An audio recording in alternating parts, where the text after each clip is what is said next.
hitajika waweze kuja kwenye meza tukaweza kukubaliana.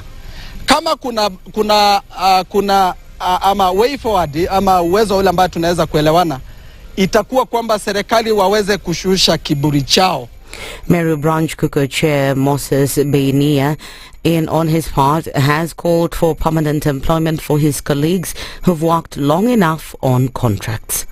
Today we're having over 72 facilities with only one officer who happens to be the UATC officers, and therefore when you talk about having our colleagues in the UATC being converted to PNP, we mean good for the population in Meru County. We mean good for those facilities so that they cannot be closed up.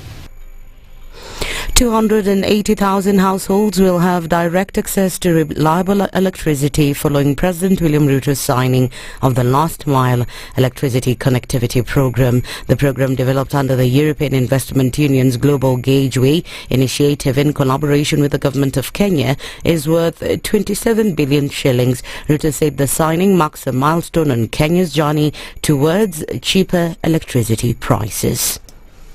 When I campaigned, the people of Kenya in many areas told me they have no electricity. I remember when I went to plant trees in Moranga about 2 weeks ago, a whole community there were telling me, Mr. President, we are yet to have the electricity. I'm very happy today that the people in that village in Moranga, there is now a contractor who is going to make sure that they get the electricity that I agreed with them. The head of public service, Felix Koskei, has said that the government is committed to guaranteeing Kenyans good housing. Speaking out the Bomas of Kenya, Koskei said the Kenyan government first aims to use technology and innovation to improve the quality of houses built in the country. In addressing the housing challenge in today's highly paced and complex environment, innovation and technology remains our strongest allies. In addition, Koskei has warned that the corrupt that will face the law. The fight against corruption is in full gear, with goodwill from the highest office in the land. Therefore, be warned. On her part, Lance CS Alice Wahome has expressed the government's commitment to ensure that more than 300,000 houses are built in the country under the Affordable Housing Program. His Excellency's target is 300,000. We have adapted that target. We have had to adjust that target. Thank you very much for the partnership, for collaboration. You've been there for NHC. We will urge you to continue being there. And I know that with your support, the dream that we plan to achieve, decently housed nation, will be achieved. And finally, the National Authority for the Campaign Against Alcohol and Drug Abuse in NACADA has announced a nationwide crackdown on bars and alcohol dispensing locations near educational facilities. This initiative is based on the Alcoholic Drinks Control Act of 2010, which requires that such establishments be located at least 300 meters away from nurseries, primary, secondary, or any other educational institutions serving people under the age of 18. The crackdown will involve collaboration with relevant national and county government agencies to ensure that this outlet's positioning complies with the law. That's the Newswire. I'm Leah Ubaga.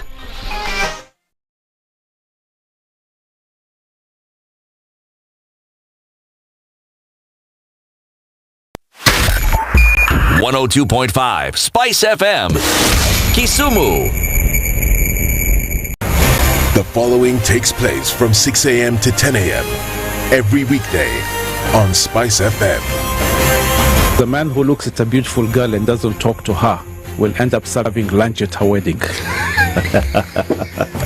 Hiya, City. Do like that. My father has killed a mouse. Will he fail to kill a man? Ameua panya. Small mammal, big mammal. Mtu atamshinda.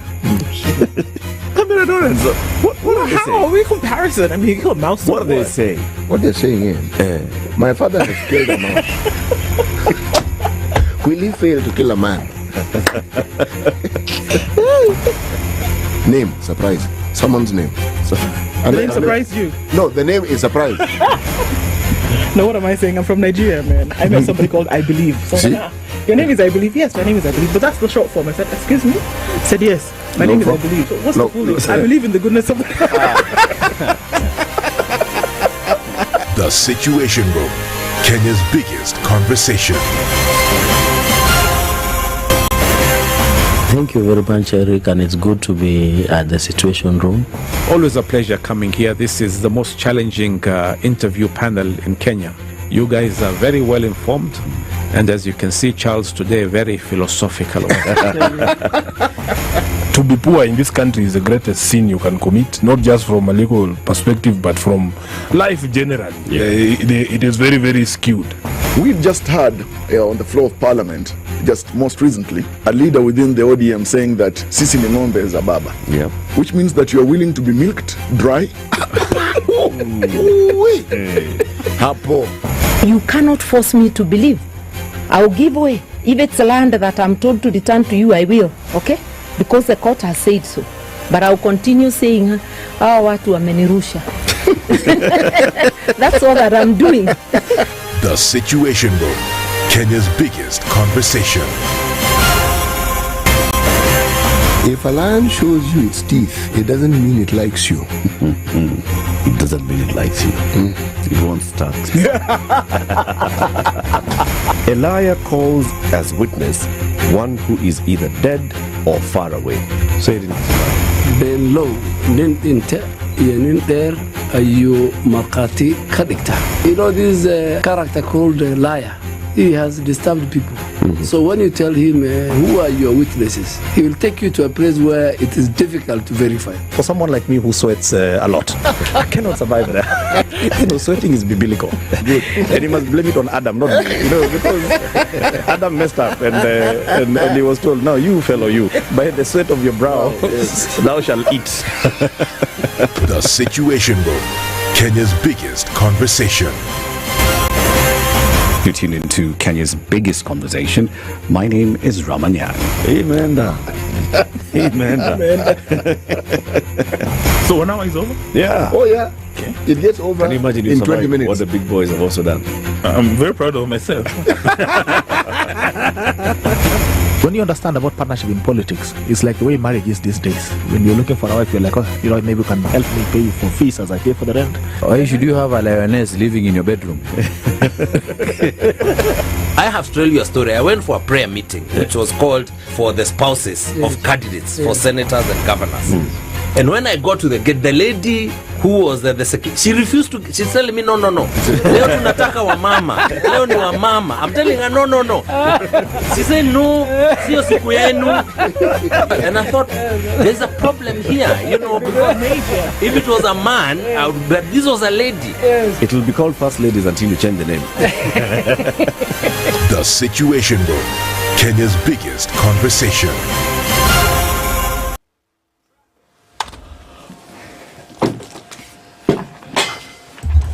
Good morning and welcome to Tuesday. What's it looking like in your neck of the woods today?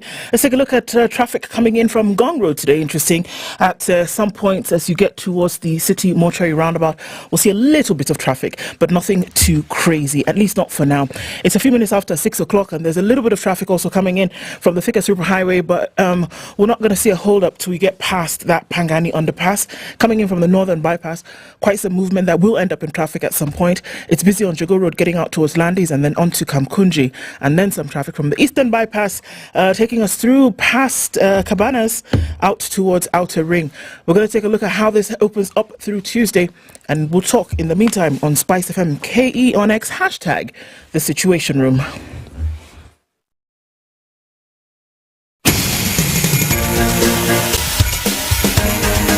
This is The Situation Room, the home of hard-hitting political commentary and penetrating insights about the state of the nation. This is a talk radio experience like no other. The Situation Room, a place for hard truths, debates, and elevated conversations. The Situation Room, witty, political, engaging, deep, controversial. In the room, we have C.T. Muga, researcher, academic, seasoned political observer, a fountain of wisdom in these politically uncertain times. Ndu Oko, Nigerian by birth, Kenyan by choice, communications expert, Pan-Africanist, a truth seeker and believer in people power, and Eric Latin, agent provocateur, the man in the chair, seasoned journalist, news hound, a man who believes in punching up, not down. This is the Situation Room, the only way to start your day. Good morning this Tuesday at 11 minutes after 6 o'clock. Good morning and welcome to the Situation Room, Kenya's biggest conversation. We are here. Kicking off Tuesday. It's a bit chilly, but it's nice. And as we get into it, temperatures are dropping. Everybody's just getting a tad colder. But, you know, we shall survive and all those good things. Stepping into the room with you this morning. Things are being arranged. Worry not, worry not. Before they're properly arranged, how about we go through some of the things that we'll be discussing this morning? Should we do it? Or should we say hello to Eric, who's trying to arrange himself and sit in the chair and do all these wonderfully fantastic things, even as then he's clicking and then, you know, story. Eric, good morning. What's that again? Eric, good morning. You sound different in my headphones. I sound different? Yeah. I assure you it's still me. Yeah. It's me. Do I look different? It's me. It's you? It's me. It's me, oh Lord. It's me, oh Lord. Standing in the need of prayer. It's me. It's me, oh Lord. Standing in the need of prayer. No my brother, no my sister, but it's me, oh Lord. Standing in the need of prayer. Standing in the need of prayer. It's me. It's me, oh Lord. Standing in the need of prayer. It's me. It's me, oh Lord. Standing in the need of prayer. Yes, it is. Vipi mambo? Fiti sana. Karibu sana. Asante sana wewe. Leo ni Jumanne. Leo ni Tuesday. Yes. Ile ambayo inakaribia Thursday. Tarehe 28. Yes. Mwaka ndio huu inaelekea kuisha. Hivyo tu. Bwana moja baada ya nyingine. Yes, kabla bin vu, as Ndu would say. Kabla bin vu. Merry Christmas. Yes, namna hiyo. Like that, like this, like this, like that. Yes. Karibu sana everybody, welcome to Kenya's biggest conversation. Ndu? Yes. Yeah, now that's you. The other person wasn't you, Bana. Hey. I don't understand. Because? Who was that? That other person. Hey. It was you. See? It was you. Now this is you. It was me. Now it's me. Right. Me. Right. Okay. Sawa basi.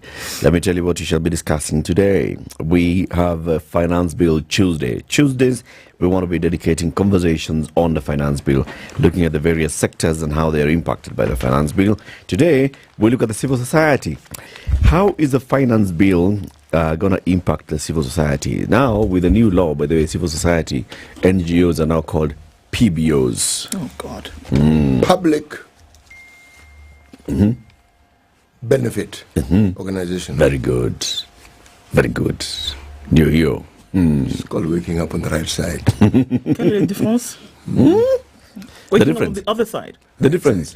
Hatuna mambo ya government. Oh, but it was not public. Before it was non-government anyway. But the word government. We're not using the word we don't government. want to use the word government at all. It's public benefit. Oh, okay. You see, non-governmental sounds like, they're opposing government. Yes. Well, that's just my or thinking. they're an annex of the government. Yeah. But this one, there's no word This is government. for the benefit of the public.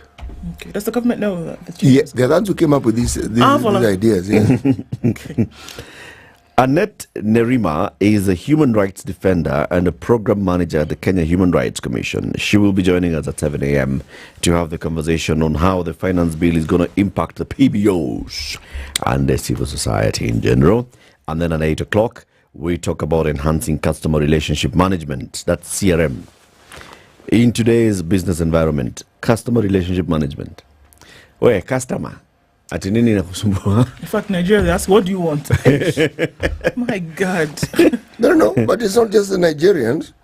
Because it's a direct, in any language in Nigeria, it's a direct translation. In the language, it doesn't sound rude.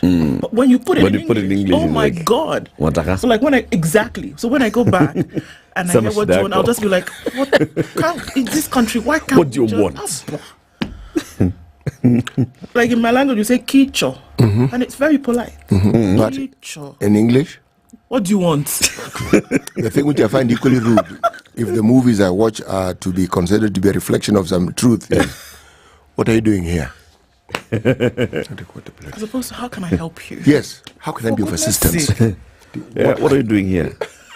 As opposed to doing this where? But you know, by the way, I was actually thinking about it the other day, and it's off the back of what Rigiji told the American ambassador when she went to visit him in his office. You're lost. No, you're lost. No. And if you translate it from how we say it, umepotea sana. Exactly. In the language, it's just all right. I haven't seen you in such a long time. It's English that has a problem. You're lost. Her Excellency was like, completely baffled. What? I'm not lost. I'm right here. I'm right here, Riggy. I'm supposed to be here. I'm supposed to be here. like you meet them in the wrong place. And then you also now think about it. Many times when you go to a place, like let's say you walk into a cultural establishment, and this is CT walking in, and he finds me with someone else, like, hey, what are you doing here? That is rude. It's not so. It's like I didn't expect to find you here. Yeah, it's not Allah. What are you doing here? What's this one doing here? How did you find this one? Yeah. No. You see, with my African insecurity, when you ask me such a question, essentially you're telling me I'm not supposed to be there. Exactly. Why can't I be here? What do you mean? Yeah, exactly. So it's like, uko sawa? Uko na shida gani? What's your problem? English is the one with the problem. It's this English. Okay, so we will be talking about customer relationship management. Limo Sadala is the CEO of Blue Consulting Kenya, and the sales manager for Blue Consulting is Charlene Shege. They will be here at 8 a.m. to talk to us about that. And then at 9, back to the finance bill. Is a finance bill hustler friendly? We'll be speaking to somebody who is a finance expert. He's a member of parliament for Nyeri North. His name is Geoffrey Rocco. Please don't ask him about motor vehicle tax. Oh my God. Why? Because we could be here till next week. Please, just ask him. Ask everything else. Ask everything else. Nyeri is in Embu. Ask him about Muguka. Sawa? Ndiguo. Kanatiguo. How do you answer? Go. That's a good one. Go.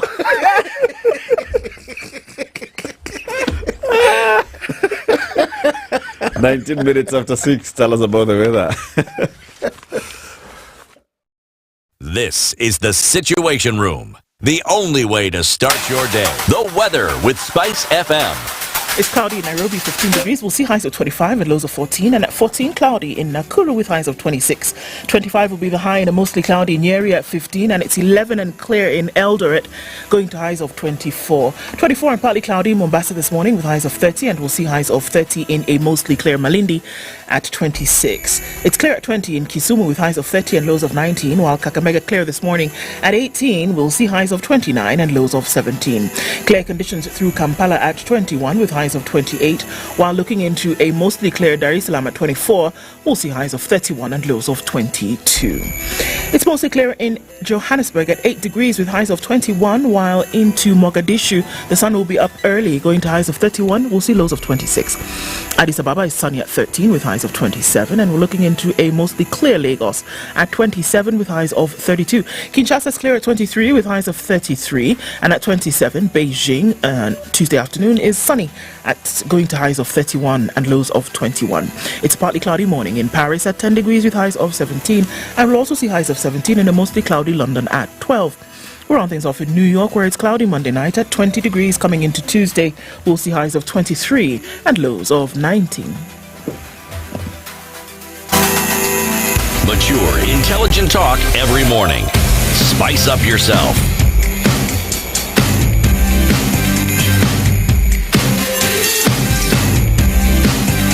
Mornings done right. 94.4 Spice FM, Nairobi. It's 21 minutes after 6. Who's online? Everybody. Peter Kiaria says, good morning, team. Mombasa is listening. Chombo cha kuzama hakina usukani. Kabisa. Don't know what that means. It just sounds nice with so many K's. Sikiola kufa haliskida. Chombo, what's chombo? Vessel. What's, okay, cha I can figure out. Kuzama. Where did I know Kuzama? Zama. Somebody told me about Zama. Drown. Submerge. Yes, correct. Chombo, vessel that drowns. Hakina, I don't know. Usukani, I don't know. Does not have. Hakina does not have. It's not Hakuna? No. Sasa ni You guys, chombo. I swear. Hakuna is not there. Ngeli. Conjugation. He explained it to you in a language you understand well. Nespa. And I will add to it Nespa. Sisa. Usukani is whistling. The control ile. Why is he whistling? So, a sinking vessel does not have control. Got it. You got it. Jimmy Gakia says, good morning, team. Sweet and spicy. Hey, sweetie, it must be you. The sweet is you. And your spice, eh? Okay, spicy and good morning, good people. Hope we are ditching KQ for private jets. Well, we'll see, Richard. Jane Kinaro. Good morning, Ndu. I've done biochemistry, but I have no job. Wow. Who's this? Jane Kinaro. Okay. One to think about, yes? Yeah. Okay, let's chat. Keep doing what you're doing, Jane. And keep posting such messages. Yes, somebody might be looking for someone who's done the kind of thing that you've done. Absolutely. Pewa says, good morning. Tuning from Ibenjo in Kisi. Jimmy Weke says, tuned in this morning.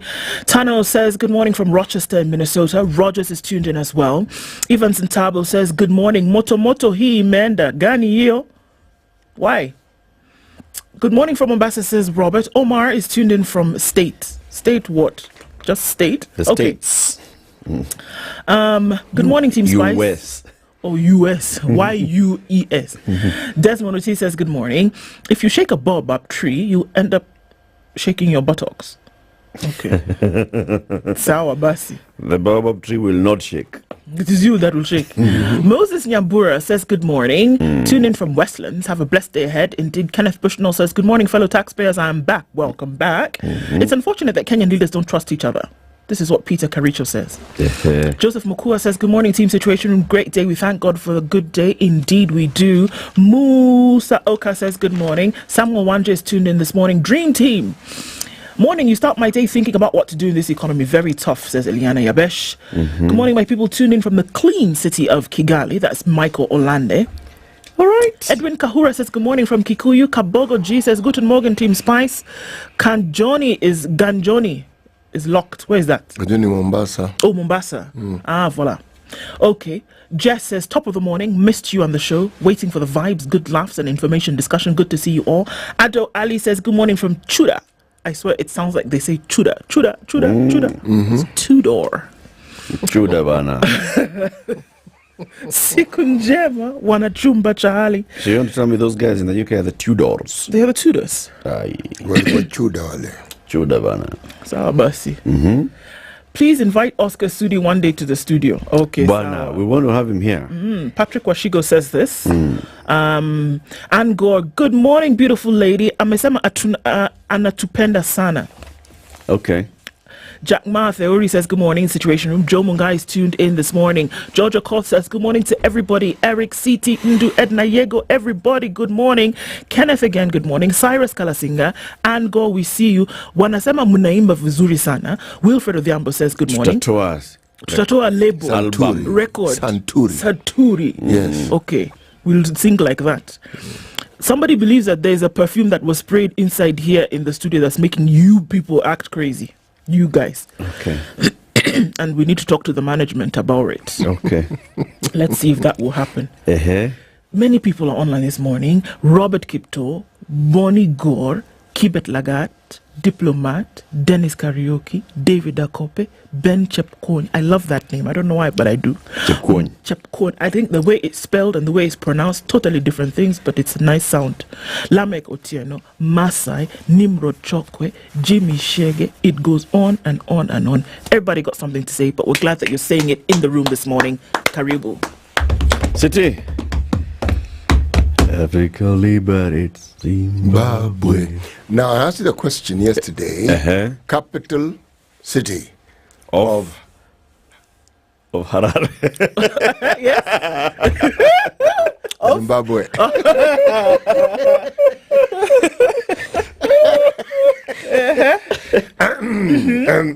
I actually went home and did the homework. Ask me. I'm asking you. Ask me. What was it called before it became Salisbury. Salisbury. Right. Okay. So who named it Salisbury? I didn't do that Cecil. before. You know the Southern Rhodesia. Yes. Called Road. Cecil. Cecil. I was wondering, what did you mean? Cecil Rhodes. Cecil Rhodes. Yeah. Yes, Cecil Rhodes. We had a history teacher. Yes. She called him Shosho Rhodes. No, it was a guy. Shosho Rhodes. Shosho Rhodes. It was a dude. Our history teacher was a dude. Shosho Rhodes. Yes. Okay. In the northern hemisphere and the southern hemisphere.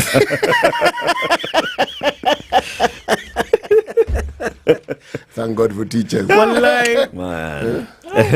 So Shosho Rhodes called it Salisbury. Okay. Alipatia Jina.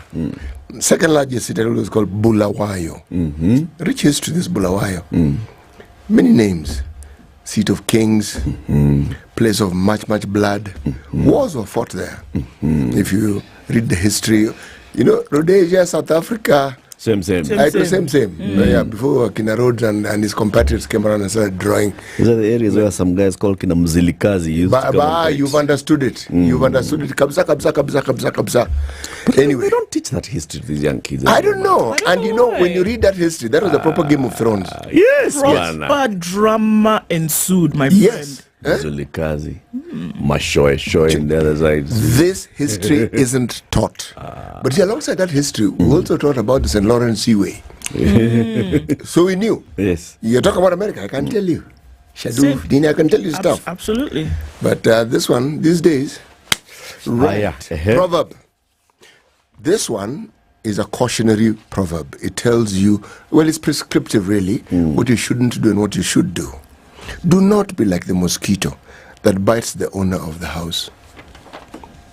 Do not be like the mosquito. Don't. It's not good. Speaking as someone who is often bit by mosquitoes. Yes. I understand and Yes. I agree. Pesky thing, this mosquito. I'm telling you, it's very annoying. Can it just bite you quietly? Or not at all. Must it irritate you? In your ear. Then actually you should consider, that to be something. What? It's recognition that you're the owner of the house. If it bites you. Are we still talking about the mosquito? Yes. Okay. Headlines. On the front page of the Standard, the big climate ripoff. Allah, there was a ripoff. Well, we'll be told, won't we? Kenya and many other African countries rushed to lease millions of acres of foreign firms in the name of carbon trading. They not only got a raw deal in the pricing, but also many do not know what sort of deal they were getting into and the repercussions of future putting a damper on the project. Repercussions in future putting a damper on the project.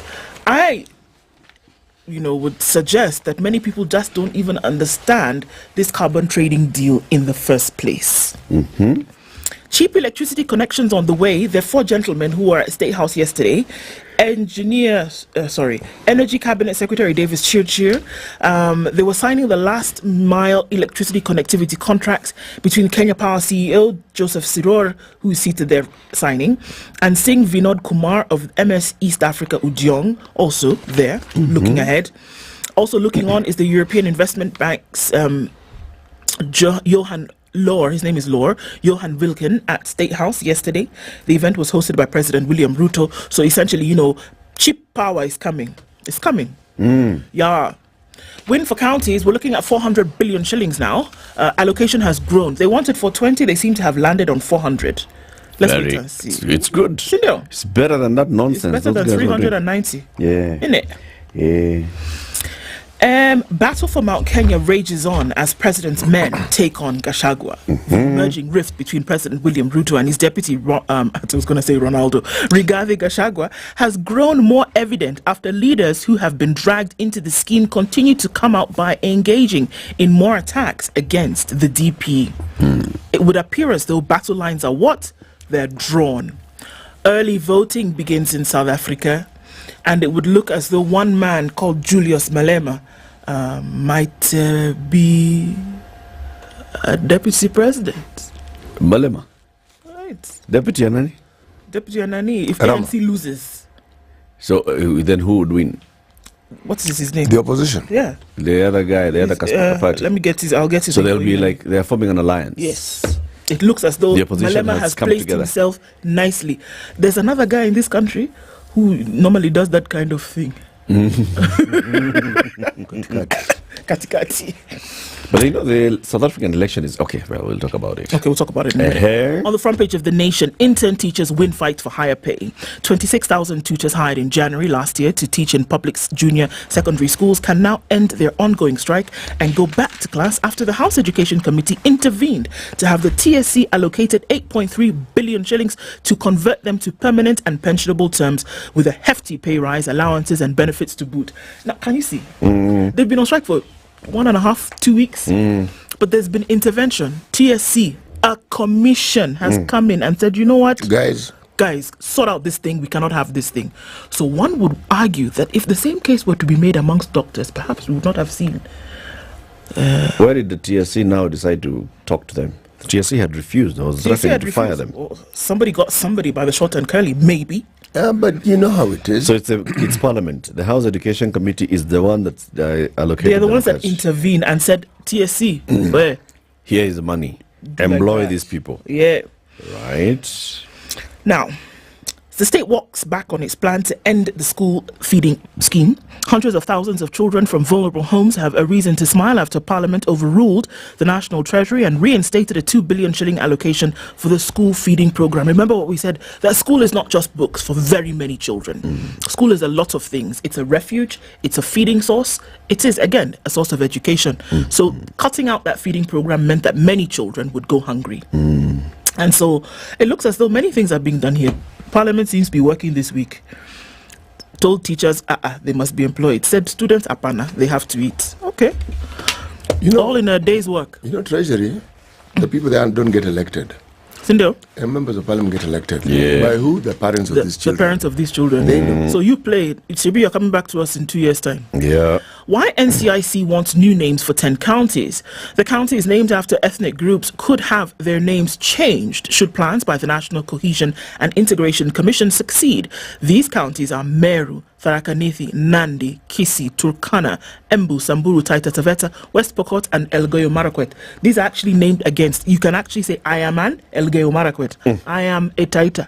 I am Meru. So they're saying these 10 should actually change. I can see why, based against what they actually do. But Abu, tell me what you see. But because they would, coming from the point of the National Cohesion Commission, they're saying like if you name, you identify as the tribe, as opposed to the geographical area. For example, Embu, there are many other small communities. The Bere are there, so they call it Embu. And now what happens to the them? Kambas are there. You see, there's no county called Kamba. I still don't understand, because it means they're called Embians. It denotes the geographical area of Embu and those who live within it. Sure, but by the virtue of the fact that it's also the name of a tribe, it seems to shut out other people who are not called Embu. Kichini. That's what they're. Well, we'll look at the details of that story. CT shaking his head. Trucks, buses forced to use toll expressway. Nairobi Mombasa fares transport costs to rise. We were doing so well, guys. What happened? Not all about goodies. US flexes soft power as it advances rights issues in Kenya. It was bound to happen, and we'll look into that. On the back page of The Nation, high-speed road to raise bus fare cost and the transport of goods. Voila. Sawa basi, the Business Daily. Kuna hii pombe inaitwa nini? Heineken. Heineken. What's it called? Heineken. All right, that one. So that Heineken, it was being distributed in Kenya by a company called Maxam Limited. Maxam is owned by a tycoon called Goge Kuna. Now, a misunderstanding over two words without prejudice. Contained in a letter sent to Tycoon Goge Kuna by Heineken 7 years ago, cancelling a distributorship contract has cost the Dutch beer maker 1.8 billion shillings. Court of Appeal judges ruled last week that the letter addressed to Maxam Limited was not legally binding and that the contract between Heineken and Kuna's firm was not terminated lawfully by the time Heineken engaged other distributors. The distributor sought damages for loss of business amounting to 1.79999 billion shillings, among other damages. The term without prejudice means without loss of any rights, in a way that does not harm or cancel the legal rights or privileges of a party. The ambiguity created by the letter, because the two words, the judges found, cannot therefore be taken to mean a lawful or valid notice of termination under the agreement signed by the parties. So they wrote them a letter. Without prejudice. Goge went to court and said, but it was without prejudice. How does that impact our contract? That's their opinion. They were just expressing their feelings. The competition watchdog will get powers to attach and auction properties to recover fines imposed for breaches in fresh amendments seeking to boost compliance with fair market practices and the protection of consumer rights. The additional enforcement powers are lined up in fresh amendments to the Competition Act. So they're saying, we impose a hefty fine on you and you don't pay. We can auction part of your money to get part of your properties or business or assets to get what? The money. Scan Group lays off 102 employees in the latest restructuring. Where? Hiya. Stanchart profit surges 39% in the first quarter to 5.6 billion shillings. Banks are doing well in this economy. City is very happy. Jesus Christ. I'm happy with what? How banks are doing well. Banks are doing well. Okay. Fresh taxes threaten to take the fizzle out of gin revolution. A silent revolution has been sweeping across the whole length and breadth of the drinking nation. Gin. Now, tunaweka nini? Tunaweka taxes kwa gin. Kwa gin. Unakumbuka? Oh no. G-I-N. Yes. The Ginene. Ile fobe. Pesa mingi. And then some interesting inside headlines. Kenya rejects Uganda's lower fee push in direct fuel import. That is something to look at. And then there's a feature here by Mike Eldon. He's a chairman of management consultancy, the Depot, and co-founder of the Institute for Responsible Leadership and a member of the KEPSA Advisory Council and all those other things. Mike Eldon writes today, how to deal with toxic team members. Individuals with this trait devote their prime energy to divide and conquer strategy to progress at expense of others. You know those people? Toxic team members. Toxicity-inducing characters have much in common concerning their skills and attitudes, how they behave, and what drives them. Mtu anaingia kazini, hafanyi kazi, anafanya wewe.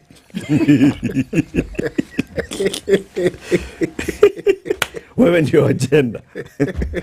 Ana focus kwa wewe. Yes. Shughuli zote. Everything. Ziko kwako. City? Yes. The Star. Today is Tuesday, and as would be expected, top right-hand corner in teal green. Free episode. Free copy. Yeah, not free episode of the Star. And of the Star and MyGov. Kenyans are still shying away from cremation. This is an interesting story on page 2 that talks about how religious, cultural, social norms are hindering people from embracing cremation. Cremation is where you die first, and after you have died, then you are taken to a crematorium. Yeah, if they burn you first, that's murder. Yes, exactly. Okay. But you need to die first. And then when you're dead, you have this choice of where you are from ash to ash. Yes, okay? That's the story on page 2, all right? And they're saying that the cost of cremation, 50,000 Kenyan shillings. Pesa kidogo. It's cheap compared to whatever else, funerals, yes, exactly, harambe, you what, you know, you can even put that money aside in your will and say, this one is for me when I'm... But what's the other cost of a burial anyway? Digging the ground, it costs more than 50,000. Because what is it? It's the social aspects of burying somebody. Can you still not have that social aspect? You can even have it for less. Absolutely. But listen, So you can still have that entire social aspect that costs you a lot of money. Yeah, but that's what he's saying, for less. instead of sinking someone down, you just burn them. You can, but you see, that's where the religious and social norms come into play, because people still feel that you really can't burn a person. You know, you need to bury the body whole. I don't know, you know. It's somehow it doesn't sit well. You know, but as more and more people embrace cremation, I'm sure you see the reality of cemeteries and so forth will hit us. Remember, with this maddening craving that we have for building everywhere, it's like those who bury standing up. Because and some who bury sitting down. Yeah. Some bury sitting down. To date, others are buried in a gorofa. Yes, Pandishite. What? A gorofa. Storied, multi-storied. Oh yeah, see, like the Brits, the royal family. Yeah, but even Pele did a thing. Yeah, he did. Remember, he was did buried, it to him. yes, facing stadium. Yeah. Okay. Anyway, that's the story. Grim tale of data. Now, this is not a good story. It's one of these stories you don't want in the morning, but nonetheless, we must say it, okay? Sexual violence. Grim tales as data shows rise in rape and defilement. Tenor. Yes. I'm going to read this. Okay. Agnes Wayaki, not her real name, turned her house into a safe house for girls and boys defiled by persons known to them. This story must really be highlighted so that it can come to an end. Last year, she received 15 cases. One of them was VKO, a boy of 4 years old who was violated by the house help. These are tales of war, not good stories. Leads to poverty. Muguka ruining lives, families, and mental health. Okay? This is a story on page 17 of The Star, and it talks about how it is Muguka has caused untold suffering to families and people who have taken to consuming this particular product. Okay. All right? Sawa. Sawa Baba. Sawa. Bang in the middle of the paper. Party politics. 34-year-old says he will be running for top seat. Guess who is this 34-year-old? His name is Babu Paul Ongili, otherwise known as Babu Ongili. Okay? Why Firebrand Babu is causing jitters. Jitters, you know, shake. Jitters. In ODM. He has held frenzied and packed rallies in 3 or 4 Nyanza counties. Oh, yeah. So people are looking at him wondering, Kijana, what is it? If you look at the list of people who are supposed to have been his competitors, talking about John Badi, Opio Wandai, Wycliffe Oparanya, Hassan Joho, none of these guys are as lively as Babu. Wow. You talk about just being lively. And generally going... prerequisite. Yes, and generally going off the charts. But then the question is, what do the voters want? But, a good question. See, everything. We want a complete politician. Ambaye kuna entertainment yake, chibimtialala, anatoa pesa kidogo hapa na pale. Kwa wananchi. Anatukana opposition. Vizuri. You know? Ile matusi kubwa. Ambaye na involve relatives ya watu. Yes. Those kind of things are the ones we want. Ongeri is a monkey. Yes. Worth, what is worth? What is beach? Yes. It's a beach. Worth. Okay. Beach. Yes. I'm asking that because there's a photo river frontage on page 5 or the Standard. Sea frontage. Yes. Sea frontage. Yes. ODM Deputy Party Leader Hassan Joho during a delegates meeting at Wathonger Market in Nyatika constituency. That is a place called Wathonger. It's actually by the sea or by the lake. And there are many monkeys. There were once upon a time many monkeys. You may look for the monkeys right now. It was a beach of monkeys. Yeah, it was known for that. That's why it got the name Wathonger. Wathonger. Yeah. Tell us about traffic, Tafadari. Chop. This is the Situation Room, the only way to start your day. All right, let's see what's happening on the Thika Superhighway. Also, first port of call in the morning. There's traffic coming in from that Allsop stage, and then just beyond that, at the Outer Ring Junction, heading into the CBD, there is quite some. Starting to build also on Kiambu Road, but then you get past the Pangani tunnel out towards Moranga Road or through towards Wangari Maathai Way, no traffic there. It's busy on the right around the Makadara train station on Jogo Road, heading out towards Landis. Landis free and clear through towards Kamkunji, Haile Selassie. That looks good. It's starting to build on Gongro. It's coming in heavy from Naivasha Road and then touching on Kingara Road as you get out towards James Gishuru and then clicking on Waiaki Way. So that looks busy. In and outbound traffic over the drift. Also on Uhuru Highway, we're starting to see different junctions, traffic here and there. Let's see what happens as we clock into traffic hour. We'll talk on SpiceFM, KE on X, hashtag the Situation Room. Mature, intelligent talk every morning. Spice up yourself.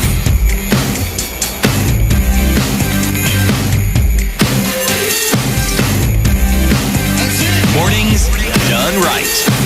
94.4 Spice FM, Nairobi. Utaanza pande gani? Wacha nikwambie kwa nini why the NCIC is pushing for 10 counties to change names. Okay. 10 counties named after ethnic groups could have their names changed should plans by the National Cohesion and Integration Commission succeed. These counties are Meru, Tharaka Nithi, Nandi, Kisii, Turkana, Embu, Samburu, Taita Taveta, West Pokot, and Elgeyo Marakwet. Why, you ask? This move, the NCIC says, will eliminate potential discrimination of people coming from minor ethnic groups who live in these counties. The Commission said that this will ensure every Kenyan feels welcome and safe regardless of his or her ethnic background while staying in any parts of the country. Speaking during the release of a report on the state of peace and cohesion in the country yesterday, NCIC Chairperson Reverend Samuel Kobia said they want to table a motion in Parliament to have the names of the 10 counties changed. He says the NCIC will advocate for tabling of a motion in Parliament for renaming counties that are identified to specific ethnic groups to eliminate potential discrimination along ethnic lines. We are committed to ensuring Kenya remains a peaceful society and that the gains made over the last many years are solidified. The Commission said that one of the biggest challenges to peace and cohesion in Kenya is devolution and boundary disputes. This NCIC estimates that 33 out of the 47 counties have boundary disputes to date. It's said that these conflicts are made worse by the fact that most counties are created along ethnic lines, making boundary conflict easy, and this translates to ethnic conflict. He said that it is working on ways to ensure that devolution, which was established to ensure equitable development in all parts of the country, does not trigger ethnic conflict. So you have a good thing on this side in terms of devolution, where you take development around.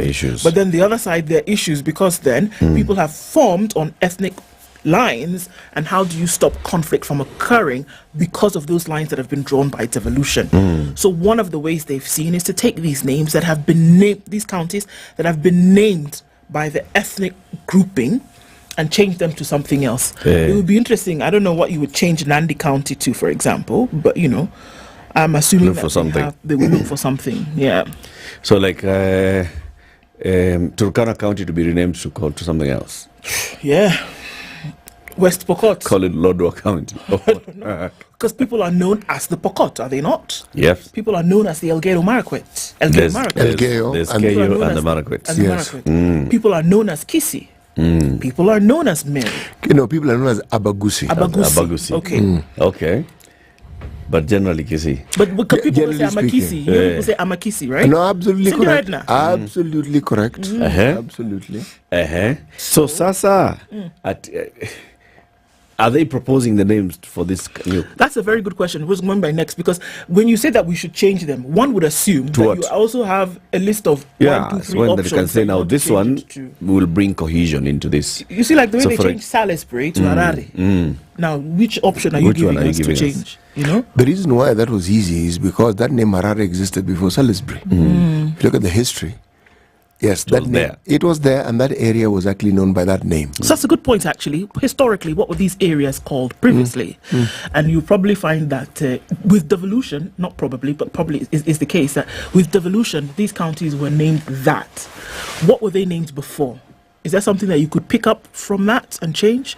You know, the thing about NCIC, before they make such decisions, they usually collect data. They don't just wake up in the morning and decide we're going to change names. One would hope. Yes, but I would like to understand why what it is that has led to them going in this direction. Because they're saying that along 33 of the counties, 33 of the 47 counties have border disputes. But let's look at those counties that they've mapped. In the same story, they're talking about the Kericho Kisumu. There's a border dispute. Okay. Kisumu and Kericho are not ethnically named. No, they're not. Isiolo, Meru. So Isiolo, Meru is ethnically named, but Isiolo not. Turkana, Baringo. West Pokot, those three, Turkana, Baringo, West Pokot. Is it because of the people who live there? There's no dispute at all that there are Pokots in Turkana. There are no Pokots in Turkana. There are Pokots in Baringo, parts of Baringo, and the entirety of West Pokot. Kitui, Tana River. Is there a dispute that there are Kambas in Tana River? Is that the dispute? No, I don't think so. Is it because it's called Kitui? Or because it's called Tana River? It's not. Or are you going to say there are no people called Tana River? Or people called Kitui? And by the way, and what about Makueni and Taita Taveta? Makueni, Taita Taveta. Yeah. What's the issue? I don't get it either. The issue is not because Taita Taveta is named after the Taitas and the Tavetas. It's because of the park and I think that most of the conflicts that we see in these 33 counties that have been named are resource conflicts. That's it. Kisii and Nyamira, there's a border dispute over a certain town. Kisii and Nyamira are all Kisiis, right? So the issue here is who collects revenue in this capital. What's a town called? Which one? The one where they constantly have dispute. It's Keroka. Keroka. And the road divides it, but there's just a road. Yeah. This is interesting because somebody's brought a point here. I think it's very interesting. He said, so then what happens after counties? Are you going to go to schools that are named, for example, Maasai boys, Kipsikis girls, Kisii town, Kikuyu town? Are you going to start changing all of that? You start now renaming Kikuyu town because now it's becoming Kikuyu. Yeah. How? But or Meru town. A lot more information is required to understand this. I think so. Yes. Because what shall happen? So we go Tharaka Nithi, okay, so we start now saying, okay, because this thing has now named two people the Tharaka, and then, no, really? It's a bit sticky, this one. I would like to understand the thinking behind it, maybe to some more depth. Yeah, how far are we going to go? But what's wrong with actually having that? True. There's the Tharaka and the Nithi. Initially, I think in the naming of Tharaka and Nithi, there was an issue about this county was to be named Nithi County because of that huge river that passes, that cuts across the county. But then the people of Tharaka who are a bit far felt that they would be excluded. So bring in the name Tharaka so that they feel that they're part and parcel of this particular county. So call it Tharaka Nithi. But also, you see, but there are no people called the Nithi. The mention that there are communities and others. That there are some minority communities. Actually, there are always minority communities along the borders. Yeah. Always. There is nowhere, even if you were to look at the boundaries between clans, okay, you will find people from this clan living on this side. Again, this one will require more information to understand it further. Yeah. Two cases have separately been filed at the High Court in Mombasa seeking to challenge the executive orders issued by Governors Abdul Samad Sharif Nasir of Mombasa, Gideon Mungaro of Kilifi, and Andrew Mwadime of Taita Taveta, which is banning the sale of Muguka in their counties. Peter Agoro and Michael Macarena want a declaration issued that the executive orders by the three governors were an illegality, irregularity, unconstitutional, null and void ab initio. They are also seeking an injunction restraining the implementation of the executive orders. According to them, Muguka is a variety of miraa by taste, product and active ingredient, cathinone. The petitioners argue that only Parliament can declare a substance narcotic or psychotropic through legislation, and that the National Agency for the Campaign Against Drug and Alcohol Abuse, NACADA, has not declared Muguka a narcotic drug or banned it. Okay? Separately, the Mberembu Miraa Farmers Cooperative Union and some of its officials have sued the Governor of Mombasa, the County Secretary of Mombasa, and the Inspector General of Police, seeking to be allowed to apply for an order quashing the executive order. Again, now another development is that yesterday, President William Ruto hosted a meeting with Embu leaders over the Muguka ban by some coastal counties. The President directed the Ministry of Agriculture to convene a forum of all stakeholders to resolve the matter. And they said, let's work on how to deal with this issue. That is a good approach. But he didn't call the governors in the affected counties. No. it is a good approach. Governance can come in later. You see, as you're talking, I was thinking, you go to court. To be able to trade in a county, you need a license. If they don't give you the license, what are you going to do? So you argue that you're being discriminated against. You go back to court. And they'll tell you that we are within our rights to issue licenses to whoever we see fit. No, you actually don't have that right. This is not that kind of at your hotel that management reserves the right of... No. Of admission. A county can't come and tell you that we don't feel like giving you a license. Actually, they can. No, they cannot. Eric, they have to have grounds, and those are legal grounds. Eric, let me explain something. Please explain. If there is a body that issues licenses, they have rights just as much as the trader. Yes. If they seek not to give you a license, how are you going to trade? You will go to court, yes. What are you going to do? You're going to challenge that. Yes. And the court will say, no, give them a license. And the authority will give you a license. Yeah, but they should not just wake up and indiscriminately deny you a license. The point I'm making there has to be legal ground for denying you a license. The point I'm making here is you can take this matter to court and the court can give you whatever judgment they see fit. Yes. A matter such as the one that we're dealing with is one that requires discussion, it requires consensus. When you go to court and you litigate it, you've taken it to a completely different level. And unfortunately, it then becomes cantankerous. And it's unnecessary. But you see, that's the only thing that the traders have to have. No, it's not. That's one route of calling for this dialogue is you go to court. The court can then now say, let's have court annexed mediation. And say, all right, just like we saw with the doctors. Doctors strike, matter goes to court. Court says, you guys, all of you, can you sit at that corner and come and tell me what you've decided? But you as an aggrieved party, your recourse is court. You can't start demonstrating. That's better than saying that you're beating drums at the entry to Mombasa. No, the beating drums. Mombasa. No, the beating drums doesn't make sense. That's why the agricultural discussion that has been mentioned as being the avenue the president has suggested makes sense, and more dialogue makes sense. I'm simply saying this, that a matter such as this one, where you're trying to pit in business that brings in money with lives, it's sensitive and one must approach it carefully. Yes. I agree to that extent. I agree.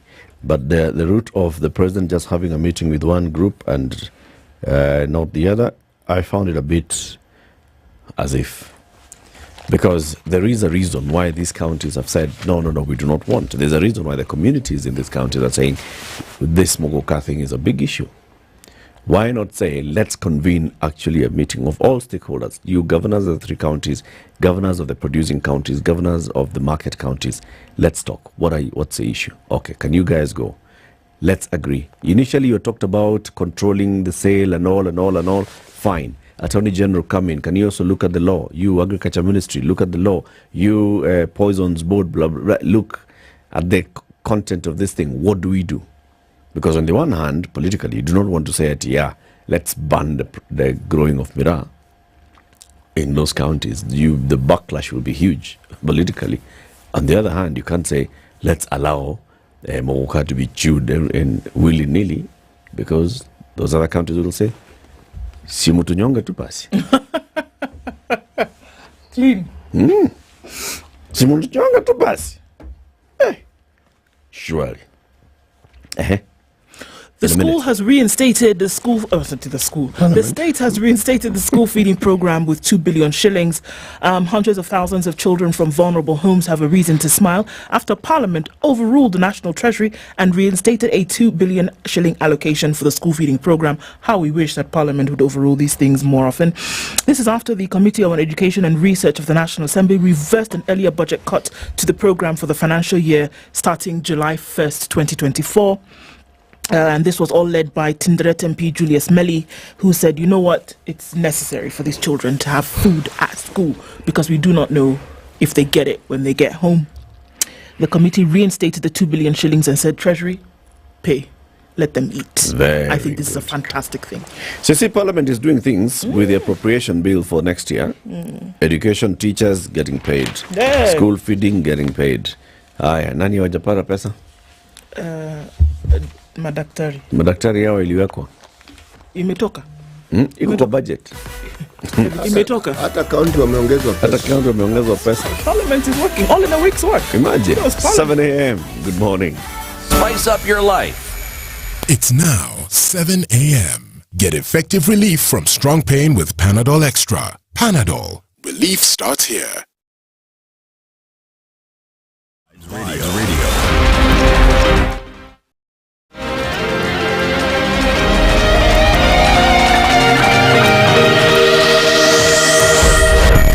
Good morning, this is the News Wire. I'm Leah Ubaga.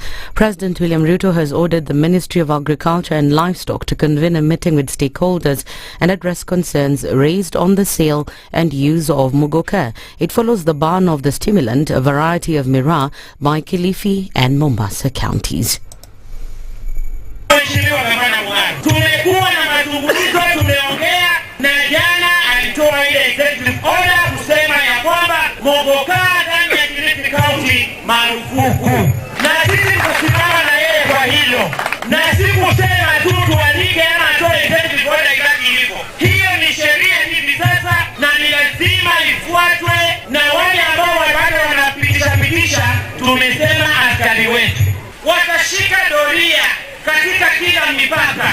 By largest, I'm assuming what? We're doing 30% or 40% of this product. A product that is cheaper than sukuma, a product that is cheaper than a boiled egg, a product that is easily available than a ballpoint pen, a product that is being sold outside our schools, a product that has now become associated that it is totally okay for a child to be able to use this. Someone had to come in and step in.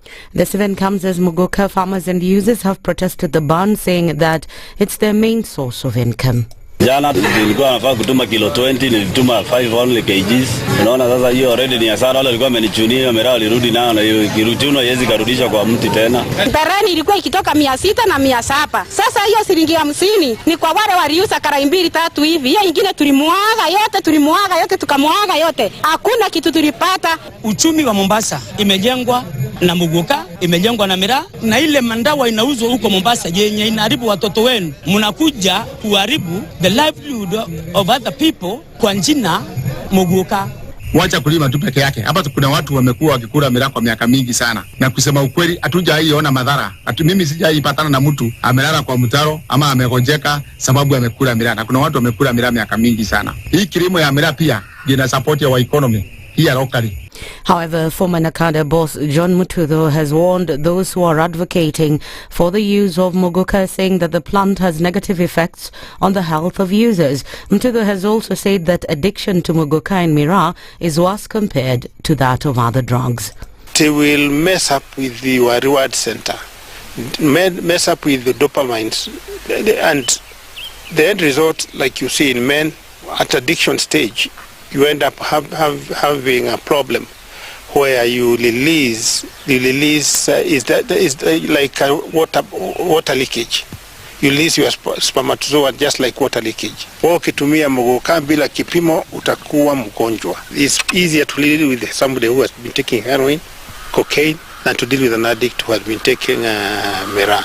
This event comes as Agriculture CS Mithika Linturi has said that county-level bans on Muguka, a variety of miraa, are null and void, as Muguka is a scheduled crop under the Crops Act 2013 and the Miraa Regulations 2023.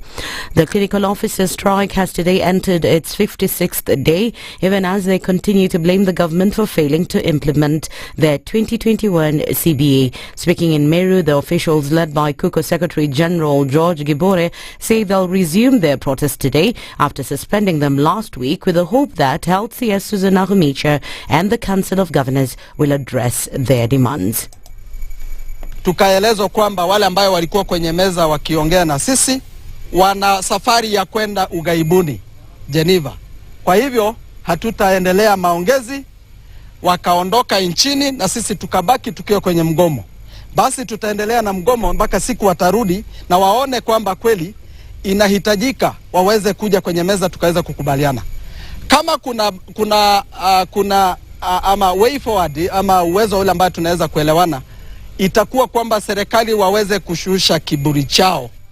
Meru Branch Kuko Chair Moses Bayenia on his part has called for permanent employment for his colleagues who've worked long enough on contracts. We're having over 72 facilities with only one officer who happens to be the UATC officers. And therefore, when you talk about having our colleagues in the UATC being converted to PNP, we mean good for the population in Meru County. We mean good for those facilities so that they cannot be closed up.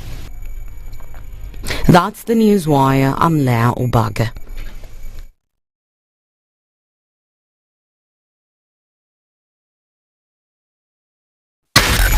SpiceFM, Nakuru.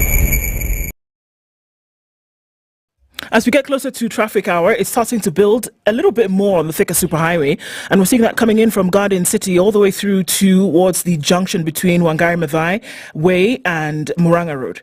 There's also traffic that has built up quite significantly right around Ngara, heading towards the Globe Cinema roundabout, and that is very, very busy. It's busy on Limuru Road, and we're seeing traffic also starting to build along Waiaki Way through to the whole Westlands area. And as you're coming in from Lower Kabete heading towards Spring Valley, for now you're looking all right. Later might be a different story, and then getting into through Kitisuru and all of this through to Limuru Road. It's busy on Gong Road, very busy actually, coming in towards the junction between Gong Road itself and Naivasha Road, heading out towards the city. That has already started to build up. Okay, Langata Road, all the way from Uhuru Gardens at that junction, heading out towards T-Mall and then through to Raila Odinga Way is busy as well. You'll be fine on the interchange as you're getting in towards the CBD. Enterprise Road doesn't look too bad. But let's keep on checking as we get into traffic hour. In half an hour or so, we'll talk on SpiceFM KE on X, hashtag The Situation Room.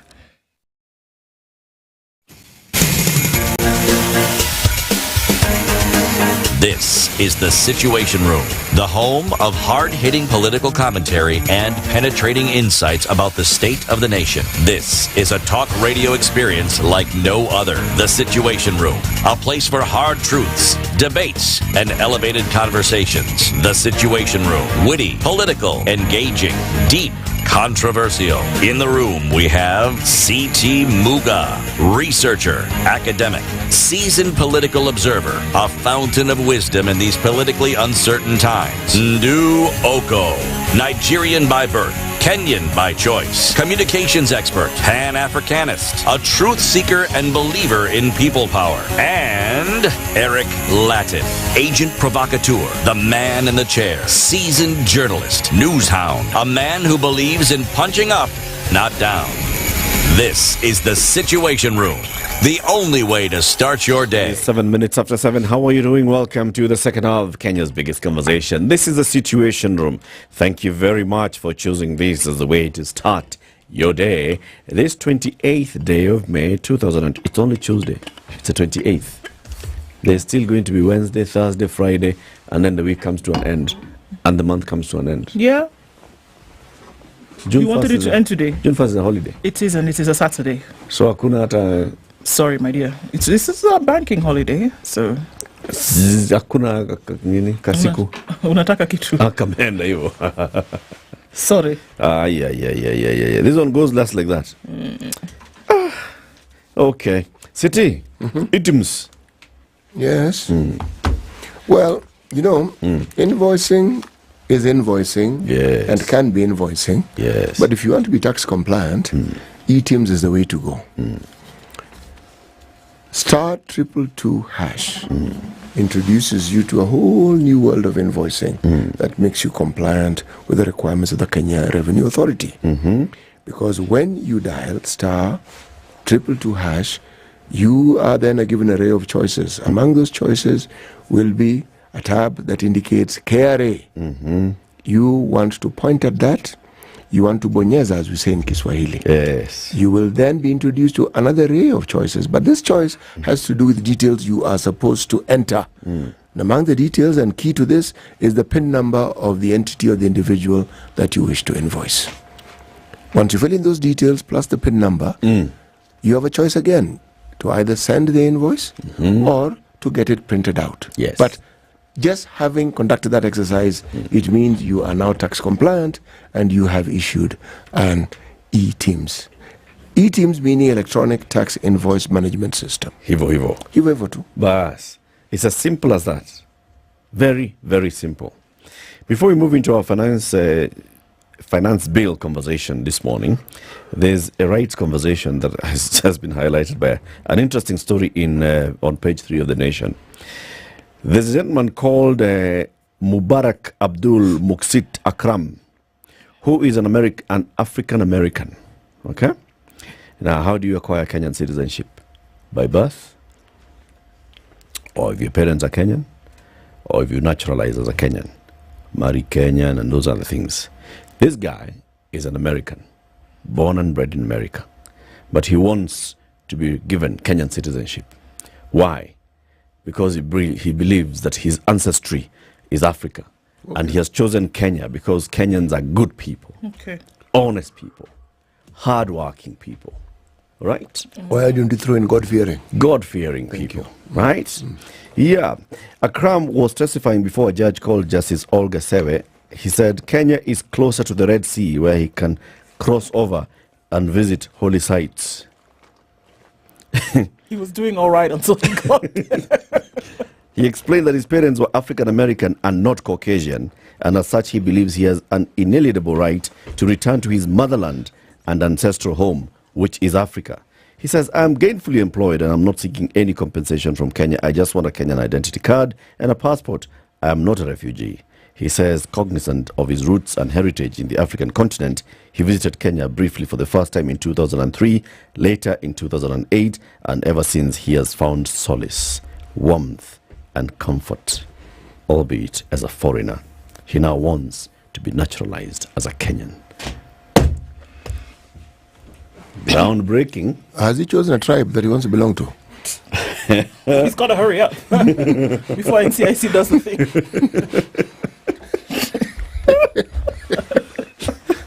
Yeah. You can't really be Which Kenyan one do you if want? you don't have a tribe. You can't just be a Kenyan. No. Every Kenyan belongs to a tribe. Ukiekwa kwa OB, it will be written so and so, 53-year-old Kenyan, in brackets, Somali, Luo, Kikuyu, American. Yeah, we could introduce that one. Kenyan American. Yes. After all, Obama is... There's no tribe recognized in Kenya as American. Actually, you're right. We haven't quite recognized that one yet. So he could also be Indian. Yeah. Or those guys from Zimbabwe. What are they called? From Mozambique. Shona. The tribe in the coast, the Shona. Yeah. Could choose that one. Okay. Anyway, let's introduce our guest. Annette Nerima is a human rights defender. That's why I brought in that conversation. And he is a program manager at the Kenya Human Rights Commission. Annette, good morning. Good morning. How are you? I'm good. Welcome to the hot seat of the Situation Room. Thank you so much. Karibu sana. Hapa, we are peace-loving people. Hard-working people. Hard-working people. Welcoming people. Yeah. This is a groundbreaking case, isn't it?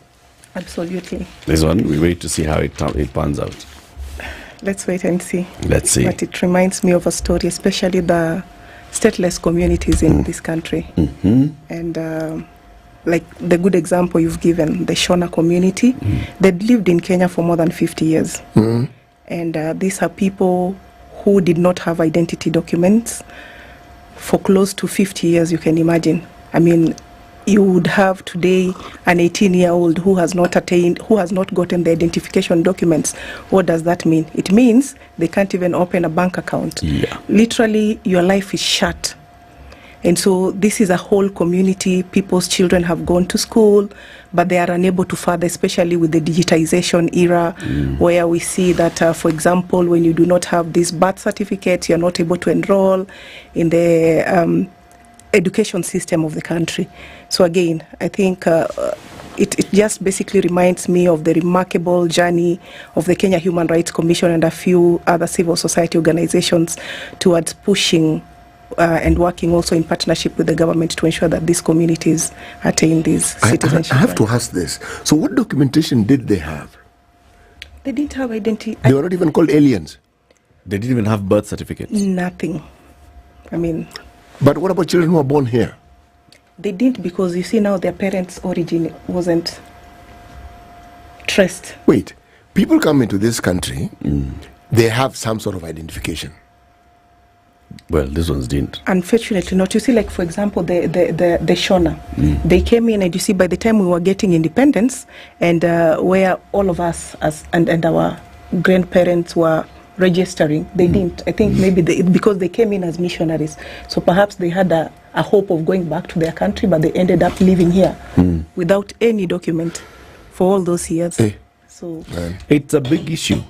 Even the Nubians of Kibera. Remember when you hosted? Yes, those two individuals. The Nubians. The sheikh and the doctor. Yes. Yes. And the doctor was telling us he is here, he is in Kenya, but just to get his children recognized, he has to undergo a lot. He has to go. In fact, he explained the problem. What he went through. Yeah.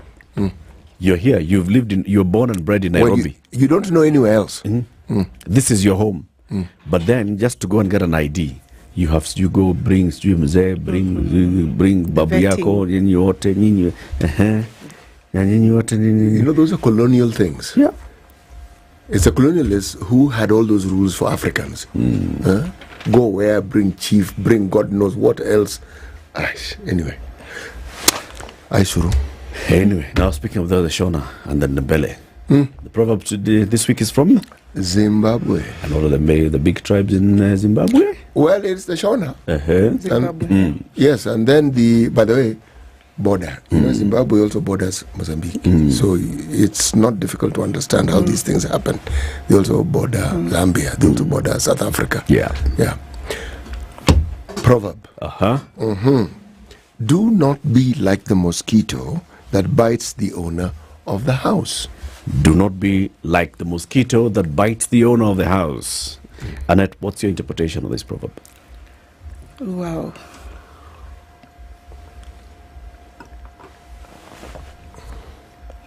Wow, that's an amazing one. So I would just basically situate it in the current political economic system that we live in. And so it's basically looking at the parasitic nature of individuals, and also perhaps I would look at it in terms of the leadership largely, where, for example, we as the citizens, we believe that sovereign power belongs to us. We have delegated it to the leaders, would call them the members of parliament, for example, be it the county assembly members as well, to be able to lead us, and broadly just serve us. But at the end of the day, all we see is that they end up feeding from us. They become mosquitoes. Yes, who are the owner of the house. Yeah. So if you're a member of parliament or an MCA in this country, the proverb against it is? Do not be like the mosquito that bites the owner of the house. Remember the owner of the house. Yes. So we are in the season of discussing and understanding what tax proposals are contained in the Finance Bill 2024, which shortly will be discussed through Parliament. The Parliamentary Committee on Finance and Planning is collecting views from all stakeholders on what they think about the tax proposals proposed by the National Treasury.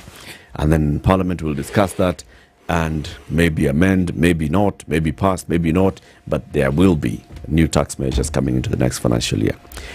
As a civil society movement, I'm sure you've looked at the Finance Bill and you've picked out some areas that would be good for the country that may be having a negative impact on the civil society. Let's start with the good. Anything positive? There are positives within the Finance Bill 2024. And I think even raising this is, first of all, appreciating that as a nation, we need to be able to generate taxes to enable the country or the government to be able to generate revenue and be able to serve the citizen, or be able to just broadly ensure that the governance system is actually functioning. So that's really important. And certainly this finance bill, much as it has punitive proposals, it also has the pros. But I think perhaps before I just respond to the question, we as civil society organization, first of all, knowing our broad role, where we basically advocate for the needs and concerns of the citizenry, and also basically appreciating that when you talk about tax, this is the clearest representation of a social contract. And so looking at this whole conversation, much as we bring in the technical element, I think we cannot discuss the Finance Bill 2024 and even 2023 last year. I think that's the other element that as civil society we missed, without bringing in the politics angle of it. Because at the end of the day, when you talk about policy conversation, when you look at the Finance Bill and, for example, a trend that has been set already, the politics took the day. And so as we are engaging in these processes within the legal frameworks as well, it's also important that we bring in the political angle. And that's why in our approach we do the both adversarial, and we also take the partnership bit of it. And for example, right now, looking at the framework or the timelines that we have, it's and today actually civil society organization, a team of us is actually meeting the finance and the planning committee, where we are sharing our memorandum and some of the proposals that we have given.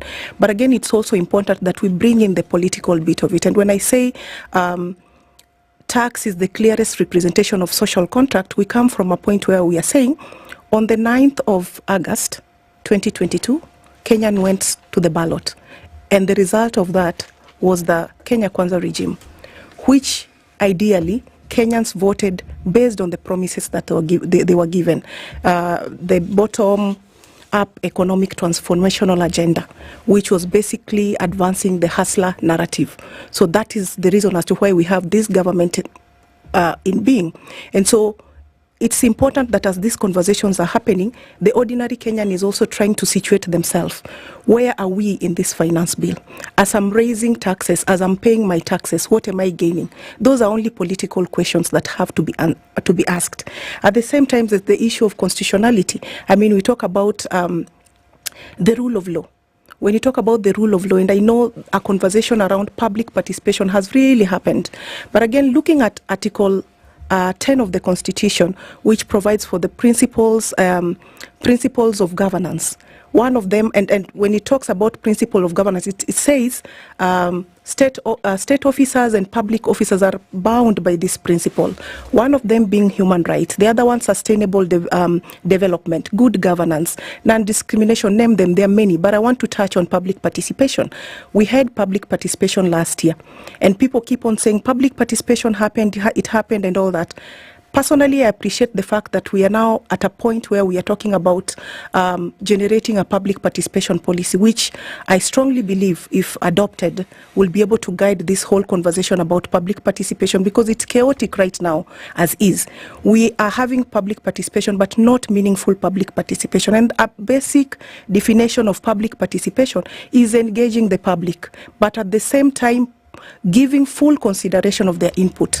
With honesty, the public participation during the 2023 finance bill, 90% from the survey that was done by civil society organization, about 93% of the public views were not put into consideration. That just leaves us with about 7%. You know, it's really minimal. And so to any Kenyan, when you look at that survey, they were disgruntled by the outcome of the act at the end of the day. And we saw politics play the day, where we saw the president, for example, say he's on the lookout to see the MP who was allied to Kenya Kwanza, who was going to vote against the finance bill. We now see members of parliament from the Mount Kenya region say, yes, we passed the bill, but unfortunately we didn't read the bill, you know. And that's an injustice to even Kenyans. How do we then gauge that public participation as an idea then is effective? I remember being taught on issues of communication, and we're taught that proper communication, I don't just say something to you, but then I look at the feedback and then I know that at some level communication has been complete. How do we gauge that with public participation? Does that mean that because I participated as a citizen, that if my views are not taken into consideration, do we say then that public participation was ineffective? I think there are so many parameters to it for us to gauge and get to a level where we can now say this is meaningful public participation. Mm-hmm. A good example would be we have these conversations where we are all meeting the finance and planning committee of the National Assembly. if we were given a notice of about 3 days, that would be insufficient, for Okay, example, sure. to allow me to prepare adequately and come and give substantive input into that conversation. Again, to an ordinary Kenyan, I'm a technical person, I can understand and review and analyze the finance bill, but not every Kenyan can do it, you know. So we are also expecting that if Parliament, for example, is investing in engaging in public participation, it would as well invest in communicating and conscientizing the public on what this bill is all about, and perhaps how is the bill is benefiting them or not, so that they can be able to as well gauge and make an informed decision as they engage, you know. So there are many thresholds upon which public participation can be deemed effective or meaningful. Absolutely. So even if we're saying that across board, not 100%, but across board at some level, there's an understanding, for example, of what the finance bill actually means, in meaning, in definition alone, that what does it portend? That you have a finance bill, before your budget then is read, you know what it means. If we have a general understanding, or can we even say that public participation even means that people who've come to the table have a basic understanding of what this thing is, before we even get into the different factors that make up the bill? Would we say then that public participation has taken place if across board folks understand that this finance bill we're talking about, what it actually means towards budget and for the country? Absolutely. And I think even in responding to the same, for example, I like what the law really has gotten us into, where we are tabling the finance bill, but the budget process is as well happening. So we are clear on the taxes that we are raising and how they're going to be spent, for example. So you see, much as I get into this conversation, I can already tell, is the government going to put my money into good use, first of all? That alone is enough for an individual, when they look at the finance bill, to even deduce and say, this is not right, or this is right. You know, so I appreciate that kind of conversation. And I think for me, it's just basically to say that all the parameters as regards public, but including even feedback. For example, some of the critical proposals that, for example, civil society provided to the Finance and Appropriation Committee. A report was done after the retreat, and that report, again, in my view, I would say is technical, was not out there in the public domain, you know. So really, people do not have answers as to why some of their proposals, or most of them, were perhaps thrown out, or perhaps were not put into consideration. So there are many angles to public participation, and for me, I think when we talk about meaningful public participation, it really should be looked at holistically. Sure. There's something that you said, that after last year's conversation around the finance bill, before it became, and then it went on and became the act, the Finance and Planning Committee received views from the public. People were engaging in various fora, and those views ended up with the Kuria Kimani Committee. And then you've said that thereafter the civil society conducted some survey which found that a majority of the views were not taken into consideration. Tell us a bit about that survey. How did you conduct it? What did you ask? What did you do? So one of the civil society organizations, Tuaweza, East Africa, and CFA, Center for Fiscal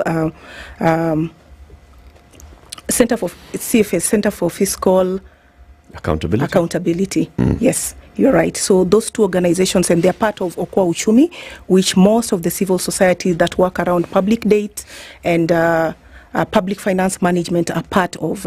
So these two organizations, because all of us bring in our strengths on this forum. So they did this study and were asking Kenyans randomly, what was their take? Do they think, or do they believe that their input into the finance bill was put into consideration? And hence the outcome that I've indicated, about 93% indicated that their views were not put into consideration. Okay. Yeah. Did they actually present their views? The people who were sampled, was the first question, did you present your views to the Finance Committee? And to find out how they actually presented their views to the Finance Committee. Okay, so how this survey was done, it was looking at the different segments of the society. A snowballing one, But you see, in so doing, you also ensure that different stakeholders and also categories of Kenyans are put into consideration, be it the manufacturing sector, the profession, and all that. Okay. So basically looking at them based on their level of engagement as well. And you see, when you look at level of engagement, it even means the public protests, because it's a form of public participation, just demonstrating that I'm a disgruntled Kenyan and I am not happy with the punitive tax proposals that have been provided or given in this finance bill. So they participated in various ways, including going to the before the finance and planning committee, but also using other avenues, including media, to just be able to share, to express their Yes. views. Because I'm lost here between people who have expressed their views. They've engaged here in public fora, or calling onto SpiceFM in the Situation Room, or speaking in various baraza, but they have not presented those views to that committee. And then in the end, you ask them, so do you feel happy that how you expressed yourself was actually considered by the committee? And of course, they'll say no. Now, in the end, when you say over 90% of people's views were not considered by the committee, what are we using? We are then using what came out, the committee report, versus the public sentiment. But do we have an interlink between the public sentiment and the committee and then the report? Because the report contained a summary, or in fact it was saying we engaged, we received views on this particular clause, we received views on the other clause, here we did this and the other, here we also considered. The report did that. So when we say that over 90% of public sentiment was not contained in this report, what exactly do we mean? I look at it from a representation point of view. For example, you can talk to a Kenyan out there, but they are perhaps affiliated to a labor organization, or they work through, for example, social justice centers, which are based across the country. I mean, we see very many human rights defenders in these social justice centers, which are mostly in the informal segment, but they also cut across the nation. So their views are represented through their representatives. They share memorandums through their leadership. But that compounds or brings together their views. So when they say they were not put into consideration, it's not them literally coming as individuals, but at least they were through the organizations that they hold. If it's the profession, for example, it will be through their leadership, but people came in numbers. And I think for the first time ever, we all agree that the Finance Bill 2023 brought Kenyans together. And every Kenyan felt like they were going to be affected directly. And so they came out through the various ways that I have explained to just be able to express that they are unhappy and they want to contribute to this conversation, whichever way. Yes. Okay. So I guess the reason I'm asking that is so that we can, as we continue the conversation about public participation and the meaningful public participation, is also looking at it from, are the views of the public actually reaching the people who ought to be hearing those views? Or should we have another way of ensuring that those people hear the public? And then we can quantify that the people heard the public, they listened to the public, they ignored the public, or they put the public views into consideration. I think even hearing you, something interesting is coming to my mind, and it's basically played out in 2023. And we continue to see it even as a nation. Today, the new streets are social media. And we have seen policy decisions and actions happen through social media. So those are new streets. Much as we are having individuals going before the finance and planning committee of the National Assembly to present their views, we have seen the power of social media where people can protest there and duty bearers will listen. So I think even moving forward, and for me, when I talk about the multi-pronged approach, is basically Kenyans to express themselves with the available platforms, legal platforms, to just air, because the parliamentarians listen. And it's through those social media that they also communicate with their own people. So as they communicate to their own people, they also pick views at that particular point. So I think that's really, really an interesting angle to it. And I think it would be an important think that the committee and the National Assembly in general also consider other platforms as well to just pick the views and the brains of Kenyans around this finance bill conversation. Let's take a break. 26 minutes to 8. Our guest this morning on this finance bill conversation is Annette Nerima. She is a human rights defender and a program manager with the Kenya Human Rights Commission. So, what's the civil society perspective on this finance bill? Keep it here. We'll be back shortly with this conversation. This is the Situation Room, the only way to start. Some very nice, mature music. It really took me back to my days, and I can just feel young again and enjoy the vibes. Spice. I'm a big listener of SpiceFM. You play the best music. This is 94.4 Spice FM. The weather with Spice. It will be 15 degrees. We'll see highs of 25 and lows of 14 and lows of 13. In a sunny Nakuru at 15, going to highs of 26. We'll see highs of 25 in Nyeri, where it's sunny at 16, coming down to lows of 13 through Tuesday. Eldoret at 13 is sunny this morning with highs of 24 and lows of 12. Mombasa is sunny at 26 with highs of 30. We'll see lows of 24. And Malindi at 27 is sunny this morning with highs of 30 and lows of 26. It's a sunny morning in Kisumu at 20 with highs of 30. We'll see lows of 19, while at 18, Kakamega is sunny with highs of 29 and lows of 17. We're looking into a sunny Kampala at 21 with highs of 28 and lows of 19. It's sunny as well in Dar es Salaam at 24 with highs of 31 and lows of 22. It's clear and temperatures dropping in Johannesburg this morning at 9 degrees, going to highs of 21 and lows of 8, while in Mogadishu it's a sunny morning at 27 with highs of 31 and lows of 26. Addis Ababa at 15 is sunny with highs of 27, and we're looking into a clear Lagos at 27 with highs of 32. It's clear at 24 in Kinshasa. We'll see highs of 33. Welcome to Spice FM, the best exclusive radio station bringing you the best mix of the best music ever.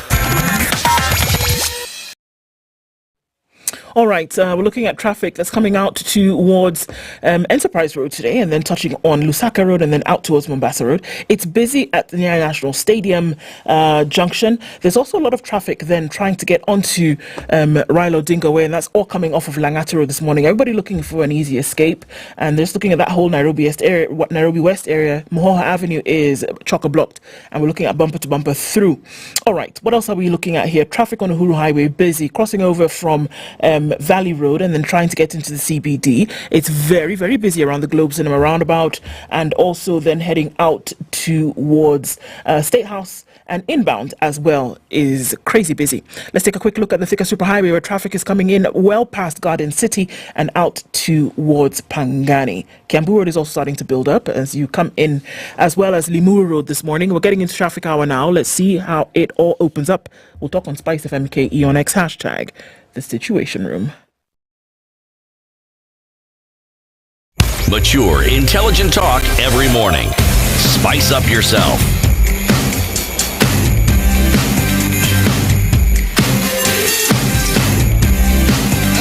Mornings done right.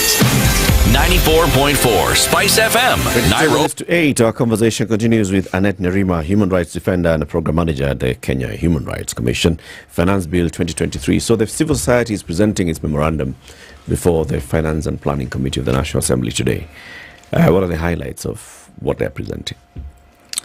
Great. From our analysis, we looked at three taxes: the income tax, for example, the excise duty, and also the value-added tax. And so we were looking at the human rights angle to them. It's, when you talk about taxation, there are principles that need to be adhered to. For example, neutrality, just ensuring that everybody is accommodated in that tax proposal, looking at the issues of predictability and also simplicity as well. And I think that's something I have mentioned, which would tie largely to public participation. Is it simple for consumption to the ordinary Kenyan? The issue of equity and fairness, but also the efficiency aspect of it. So just situating within those parameters to see whether or not we are, as a nation, ensuring that the tax bill broadly is one that adheres to those principles of taxation. And I think I would just give the popular one, the motor vehicle circulation tax. Exactly. So when you talk about that one, I think the issue broadly and the concern for civil society organization is the equity aspect of it. So equity in the sense that, for example, we are giving a cap of about 100,000. Yeah. And also the lower one being the 5,000. Yeah.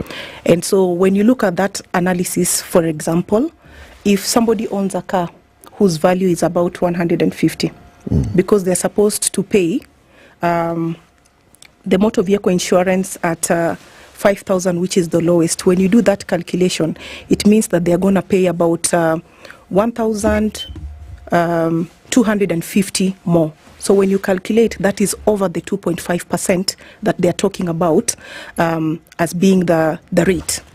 Then we could give an example of when we have somebody owning a car whose value is about 20 million and the ceiling is about 100,000. So when you calculate again, this person owning a car whose value is about 20 million is going to pay 0.5%. So there's no equity there. What that demonstrates is that at the end of the day, that person who is owning a car of a lower value is going to pay more taxes beyond the 2.5% rate that has been provided in the finance bill. Yet we have somebody who, if you own a car worth 20 million, you are wealthy, and we expect, because we have always been advocating for wealth taxation, then it's just reasonable that you are also able to pay those taxes that really align with the value of the car that you are owning. So that's number one, and we see for sure that as a punitive one, and we can only push that it's again looked into by the finance and economic. So what's the proposal? To remove the cap or to scrap the tax proposal altogether? Again, altogether we would push that it's equally scrapped, because look at the efficiency bit of it, because again, this responsibility is being bestowed on the motor vehicle insurance companies as well to be able to just collect. So burden is given unto them to ensure that at the end of the day they are able to collect on behalf of government this 2.5. You get it? So it means even in terms of record keeping, it's more work unto them. But when you talk about the motor vehicle insurance proposal, we also look at it in terms of double taxation. Because again, through the VAT, we are paying the fuel aspect of it. We again are paying the insurance already, So again, to us, it would really be unfair that this proposal is actually introduced in this finance bill. So that's quite a concern for us. But again, largely, we are also looking at it in terms of those principles of taxation and just seeing that much as it's likely to sail through, but the issue of equity actually needs to be put into consideration while they are making the final decision. Then we are also looking at the per diems. For example, we have tax high tax exemption for higher earners. So previously with the per diems, they had been capped at these are daily subsistence allowance. They had been capped at a standard rate of 2,000 shillings for all. But now it's been introduced, and I would give an example. For example, if you earn 50,000 and it's calculated on your gross income. So if you earn 50,000 and your per diems are going to be calculated at 2,500 because it's been added a 500 on top of it. But somebody who earns a lot of money, for example, in terms of per diem, you earn like because it's being calculated based on your gross income. For example, you're earning like 200,000 and you calculate it from 10,000 shillings and above. So any monies that they earn on a per diem that is below 10,000 shillings, it's not taxed. So basically, this is a proposal that is favoring, especially those ones that are in the in higher earnings, as opposed to those ones that are earning lower amounts of money. Again, that as well points to the issue of equity, which is quite concerning for us. So we just advocating that at the end of the day, if these kind of taxes are being fronted through the finance bill. It's just fair that they ensure that the equity element again is put into consideration.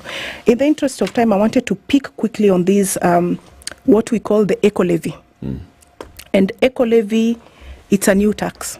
But reading around, we have other countries as well that have introduced eco levy, the Ghanas and as well. So I think being in an environment where we can say the appetite for taxation is really, really high, we see the introduction of all those manner of, or anything that can be taxable, honestly, it's really put into consideration. So we have the eco levy, which is a new tax, and this kind of tax is on some of the goods, manufactured goods that in the country, and also those ones that are being imported. And some of these goods are the smartphones, for example. We have the cameras, the rubber tire, the diapers as well, plastic packaging, but also the pencil sharpener. So when you look at all these items that the eco levy is being introduced to, are actually goods that we would say are of daily use to an ordinary Kenyan. You're talking of a pencil sharpener. I mean, any child who is in Kenyan's education system today has to use a sharpener. And so, for example, when we are introducing these kinds of levy, it's going to touch on socio-economical sectors, including education, honestly. So we are going to get to a point where if you are buying a sharpener at 15 shillings, for example, you're going to buy it maybe at 20 or 25. That is actually just increasing the cost of education broadly.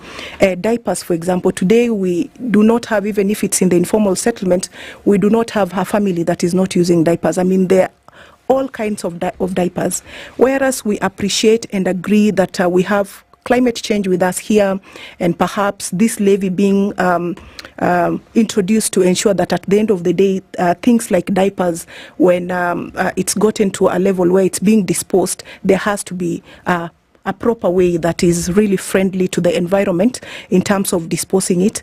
Our argument is, and this is me particularly saying this, I think we have seen, and last year we saw Kenya hosted the climate summit in this Africa climate in the country. You know, we have seen the president as well traverse the region as well, and has positioned himself as a climate change champion. And in my view, I think this tax is being introduced to be able to also just demonstrate that efforts and measures are being put in place to just ensure that matters climate change are being addressed in this country. But I think it's really misplaced. It's not timely at all, considering where Kenyans are, and it's also not well thought out, because we're also looking at affordability. So stuff like diapers, stuff like sharpeners, smartphones, for example. We are living in an era where when you talk about unemployment rate, it's about 6 point something right now, you know, and Kenyans, especially the youth, have found smartphones as one of those tools that they can use to be able to generate income for themselves. So again, for example, levying these kinds of taxes is really punitive in my view, but also Can I ask this question? Yes. Are there any taxes here that are not punitive? Yes, they are. Yes. You but want me to mention No, I don't want you to mention them. They're rewarding. They're rewarding, but you see, what I'm asking is, if you look at the overall picture that is painted by these taxes, what would you say they're trying to do? It is stated that the executive is trying to raise more money, collect more money. And are you saying that from what you see, some of these taxes will probably achieve the complete opposite? Now, I want to go beyond this discussion and ask the question, do we actually believe that the people who formulate these documents, which is the Treasury and probably the KRA, and they live in this country, that they actually do not know what some of these things that we are referring to as punitive would actually do, and that, in essence, they would actually induce and produce the complete opposite of what they're trying to achieve? We have a case in point during the COVID era in 2020, when Uhuru Kenyatta government did the complete opposite. And they brought in reductions in taxes. And the net result was that KRA actually met its target that year, 2020. And they also did so in 2021. They actually met the target, they said they met it. The reductions, it is argued, that brought this about. So, from 2020 to 2024, not much has changed. Not much really within KRA or even within the Treasury. So if it's the same people who are thinking and formulating this, how is it that they're getting it so wrong? Good question. So for me, it's a yes and no answer. Because they are the technical people, they are the experts, and they honestly do understand. But I think and believe that politics takes the day. The end goal is to generate taxes. And so a good example would be the housing levy, for example. One, when the executive was put to task to explain what this housing levy is all about, there was no clarity, you know. The end goal was ensure it's in the bill, ensure it's passed, then we will work backwards. And you have seen the struggle. You have seen organizations, including Kenya Human Rights Commission, go to court, especially on this housing levy issue. And you see at this particular point, we appreciate because, again, the court was able to pronounce itself and say sections of that of the finance bill, including that housing levy, was against the constitution. So for me, it's not that the formulators of the finance bill do not know what they are doing. They actually do know. In fact, for me, I would say they are deliberate to just ensure that at the end of the day, they are able to collect taxes. But again, let's look at, for example, this particular financial year. The government, the KRA has been unable to meet the collection target by around 300 billion. Yes. We need to be asking ourselves, even as we are formulating the finance bill of 2024, why did KRA, first of all, fail to meet its target? Could it be because of the punitive or the taxes that were introduced were not even those ones that they are able to collect? Just the same way we were looking at the housing levy, for example. You've introduced it, but the how, in terms of even collecting, becomes questionable. I am looking at all those scenarios as well, because what we end up seeing is that at the end of the day, get money, ensure that these people are taxed. But the how is what they keep on figuring out even as they go on. I mean, this is a discussion which has many facets, but the facet I'm looking at now, are we laying the blame on the wrong people? Are we really making these decisions independently? Because, simple fact, the moment you get in bed with IMF or World Bank, who is their cousin, automatically they will be telling you what to do, essentially. And unfortunately, some of these policies that they introduce, one has to ask, where have they worked? So that we can say, well, you know, best practices we've done. Or are these fellows just experimenting with us, trying to figure out, well, let's see what these Africans can do, okay? I like that. Good one. Because when I was talking about the politics, I think we were not able to have that conversation to the end. The other political question is the public debt. As of March this year, our public debt was standing at about 11.14%. It's way above the 10 trillion. But again, we have Parliament that has overseen that. We have seen massive borrowing that we are unable to account on where this money is. So for us, debt accountability is quite an issue. And we see the hands of the IMF. And when you talk about experts, honestly, the IMF really cares less about pro-people. It's not pro-people, actually. It's about profit making. So whether you want to tax your citizens to death, that is not an issue for them. As long as you are able to commit that you are going to collect revenue and you are able to repay. And talking about debt again, I think when you look at even the budget estimates of this financial year, about 47% of revenues are going to go towards repayment of debt. Debt is an discretionary service or expenditure. So whether you like it or not, that becomes the first charge on our budget. We are seeing the recurrent budget as well, very much ballooned to the extent that 71% of our revenues are going to go towards recurrent. When it comes to development, where Kenyans now come in, that as you are overtaxing us, we want to see development, we want to see service delivery. Only 18% of monies that are being collected will go towards the development budget. What does that say? It says that we're even not adhering to our own legal frameworks regarding public finance. The Public Finance Management Act, Section 15, requires that at least 30% of the budget goes towards development and 70% towards recurrent. Clearly, even in the coming financial year, we're not going to be there. So are we saying that it doesn't really matter? Because look at how we've come chronologically in this conversation. We're talking about, the political side of it. We've talked about public participation. But then we're saying we still end up in the same place, if not worse, at the end of every cycle. Mm-hmm. So essentially, then public participation doesn't matter. Because at the end of the day, they're going to do what they want to do to get where they want to go. Absolutely. It's a tick box process to just fulfill the law.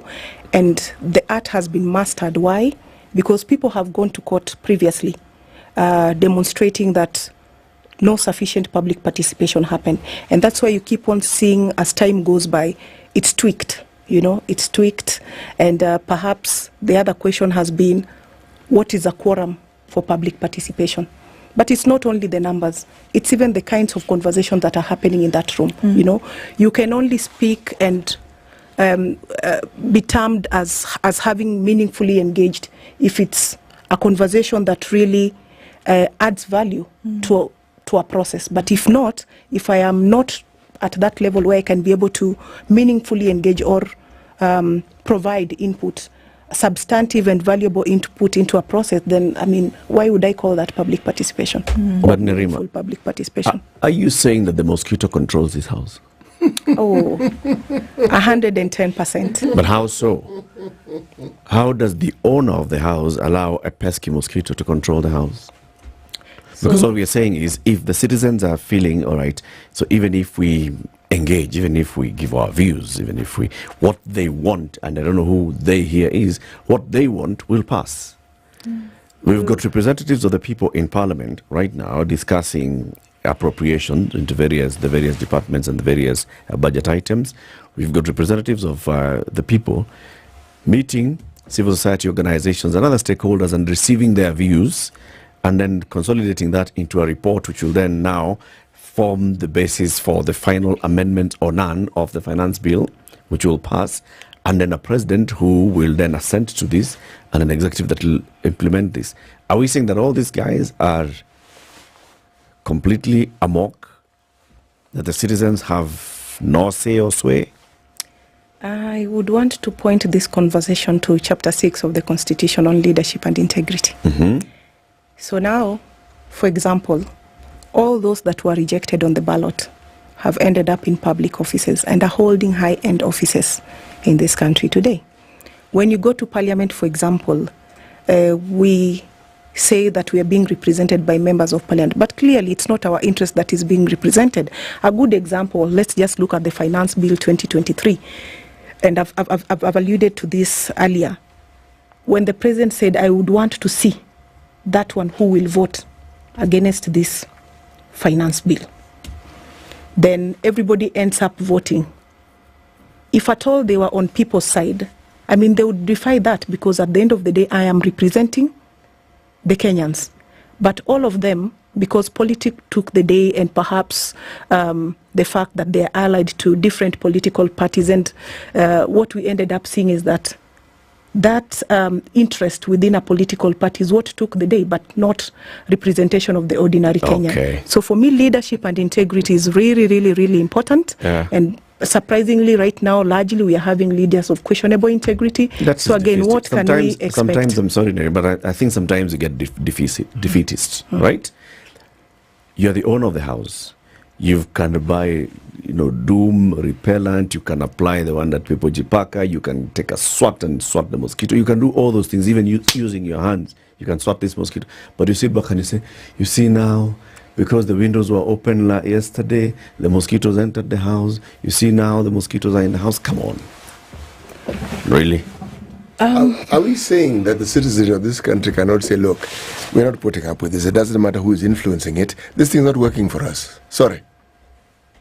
So we have... Take this plan and implement it on another planet. It's not actually working for us in this country and on this planet. Look at these scenarios. And I think for me, even in as much as we are having this conversation, it's also rallying call to the citizens because we need to invoke Article 1 of the Constitution. Sovereign power belongs to the people of Kenya. And it's been exercised in different ways, for example, where there are citizens who've gone to the streets. Like last year, we saw people being arrested. There are those who even spent like 3 days and they were not being bailed out. I mean, they were refused bail. What does that mean? And they were being told whenever we went to bail people out, like orders from above, we're not gonna allow these people to go out. So again, look at that violation of the Constitution. So citizens to Invoke. take their Absolutely. Article 1 of the Constitution, take their rightful place in this house. Absolutely. Thank you, Annette. Annette Nerima is a human rights defender. She is a program manager at the Kenya Human Rights Commission. Keep it here for more conversations. It's 8 a.m. Spice up your life. It's now 8 a.m. Get effective relief from strong pain with Panadol Extra. Panadol. Relief starts here.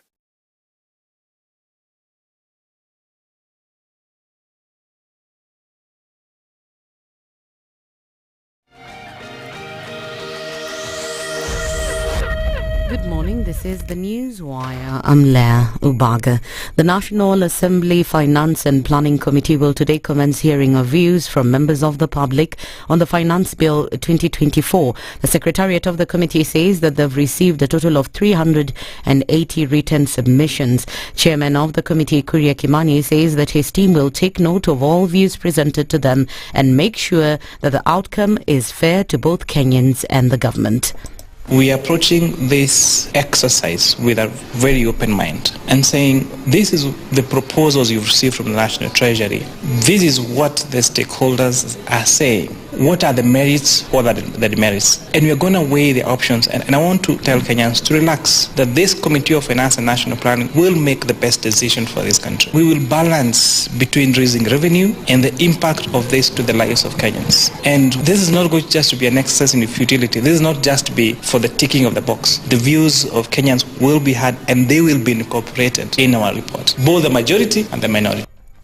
However, Kenya Human Rights Commission have blamed the government for repeatedly ignoring the views of Kenyans whenever they call for public participation. Speaking on SpiceFM Situation Room, Commission Program Manager Annette Nerima, an official from the Commission, Annette Nerima says in last year's Finance Bill participation, over 90% of views made by Kenyans against the bill were ignored. We are having public participation, but not meaningful public participation. And a basic definition of public participation is engaging the public, but at the same time, giving full consideration of their input. With honesty, the public participation during the 2023 Finance Bill, 90% from the survey that was done by civil society organization, about 93% of the public views were not put into consideration. That just leaves us with about 7%. You know, it's really minimal. And so to any Kenyan, when you look at that survey, they were disgruntled by the outcome of the act at the end of the day. Nerima adds that the interests of politicians were prioritized, as they were even threatened by the head of state on the consequences that awaited them for failing to vote in favor of the bill.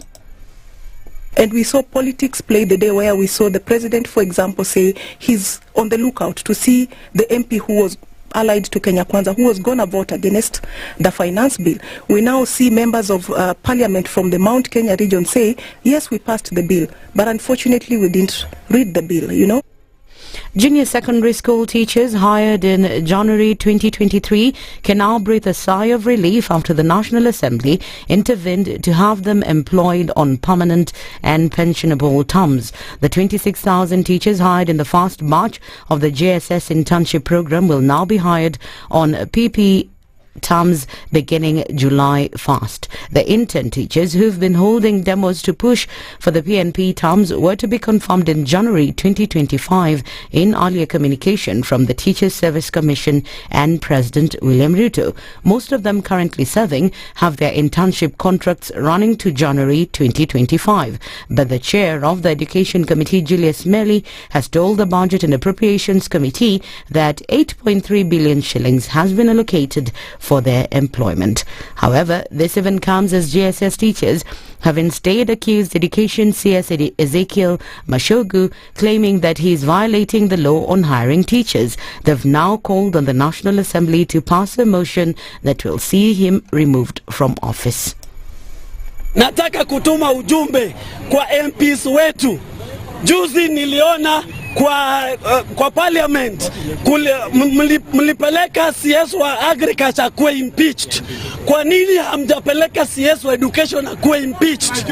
Kwa sababu alionekana akipeana letters za permanent and pensionable. He alibreach constitution ya fair recruitment. Hata hakukuwa na interview. Anapeana tu barua kwa matanga. They've also asked TSC CEO Nancy Macharia to tell Kenyans the truth about their fate as they keep receiving conflicting information about their contracts. The move comes at a time that TSC has issued show cause letters to striking JSS teachers who've disobeyed the order to return to work. That's the Newswire. I'm Leah Ubaga.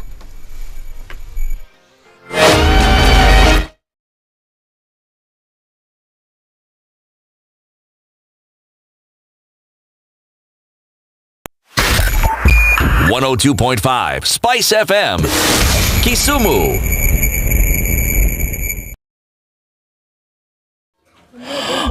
All right, into traffic hour proper at a few minutes after 8 o'clock, and it still continues in the city here and there. It's busy on Limuru Road, quite actually, and on the Thika Superhighway now we're well past that Outer Ring Junction and traffic is heavy. It's bumper to bumper through and through. On Kiambu Road as well, folks are trying to get through towards the Muthaiga Square, into the CBD here and there, traffic everywhere you look really, coming in from Langata Road, touching on Wangari Maathai, I beg your pardon, touching on Raila Odinga Way, and then heading through towards Uhuru Highway. All of this very busy. Ngong Road started off the jump with quite some traffic this morning, and we're keeping an eye on this. It's very busy inbound from the Eastern Bypass this morning, touching on Outer Ring. So we are in traffic hour. Let's see what happens as we come out of it. We'll talk on SpiceFM, KE on X, hashtag the Situation Room. If we just gloss over issues and hope that time heals, then we may find that in generations to come, we might be back at the same situation. And the whole thing is born of stolen elections. Spice. When it comes to the decisions you make, you must be independent. There's no way you can allow one institution to dictate to you how you're going to conduct your operations, how you're going to decide cases. It's a no. When you weaken the institution to the point where they cannot take action, then you realize that politicians have to come up and now start dealing with the issues. That conversation has to die. Our politicians do not like the hard stuff. We must insist on the path of doing things right, whether popular or unpopular. Money changes hands. That is a fact. If you have political goodwill at the highest top, like in Rwanda, then corruption will be an issue of the past. If you don't have political goodwill at the top, we will pass laws, we will amend laws, we will continue passing laws and re-amending laws, and nothing will happen. This is the Situation Room, the only way to start your day.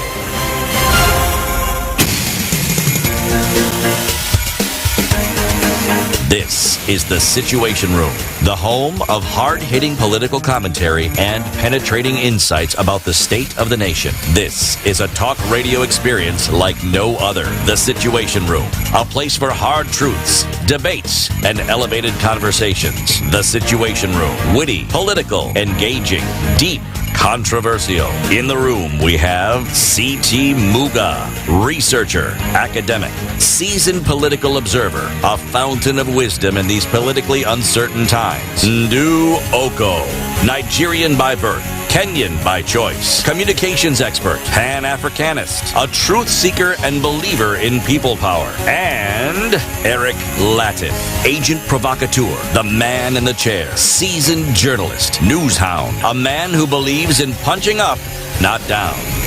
This is the Situation Room, the only way to start your day. To the third hour of the Situation Room this morning. How you doing? Thank you very much for tuning in and keeping it locked right here. As we continue talking about finance bill and finance bill conversations, we'll take a break a little bit and talk about business, all right? And then the finance bill talk will continue. City, can you remind all business people in this country that for them to file their returns at the end of their financial year and want to claim some expenses, those expenses must be supported by invoices. Yes. And those invoices must be tax invoices. Yes. And those invoices must have been submitted and transmitted to Kenya Revenue Authority. Yes. And one of the things then is that make sure everybody that you pay has invoiced you. Yes. And produced a tax invoice. Yes. Hey. That lengthy statement is actually simplified if you dial *222#, because that then introduces you to an array of choices. Yes. And the choice you will make is the one indicated as number 5, KRA. Now, when you go to KRA, you will then be introduced to yet another choice. And that choice will be details that you must fill in. And those details involve in a PIN number of the entity or the individual that you wish to invoice. Yes. Now, if you don't have that PIN, ask for it.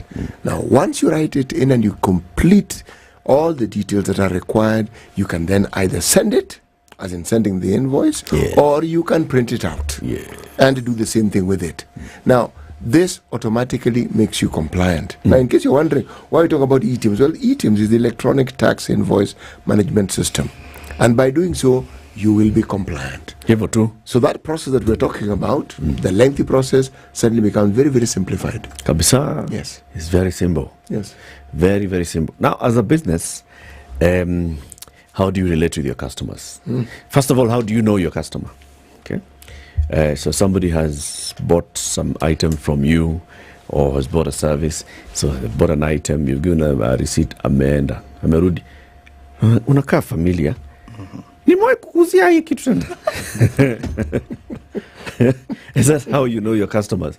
Or if a customer comes and says, nilinunua hii kikombe hapa na iko supposed kuwa thermal lakini haiweki temperature. Hiyo unakoshua ni hapo ununua kweli? Uko na receipt?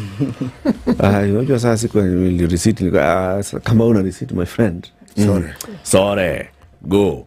All those things. How do you engage with your customers? Or you call a certain company and you're complaining because a certain service, utility, is off. Sub-utility. And they tell you that utility, our engineers are on site. And then they give you a reference number. How do they generate that reference number? Ule mwingine ulikuwa umpatia namba ngapi? 75576. So huyu tumpatie 75577. How do you guys who know those things are here? They're here to explain this to us. Limo Sadala is the CEO of a company called Blue Consulting Kenya. He's here accompanied by Charlene Shege, the sales manager at that company. Good morning, Limo. Good morning, Charlene. Good morning. Good morning. Welcome to the hot seats of the Situation Room. Karibuni sana. Asante. I see the color scheme of Blue Consulting is actually blue. The beauty, it is not just blue, it is shades of blue. Shades of blue. Shade number 1. Shade number 1. Here we go. This is fun. This is fun. Please. That's light blue. The other one, dark blue. This one, royal blue. Wow. Not navy. It can be navy if you like, but it's still royal. His Royal Majesty's Navy. Karibuni sana City.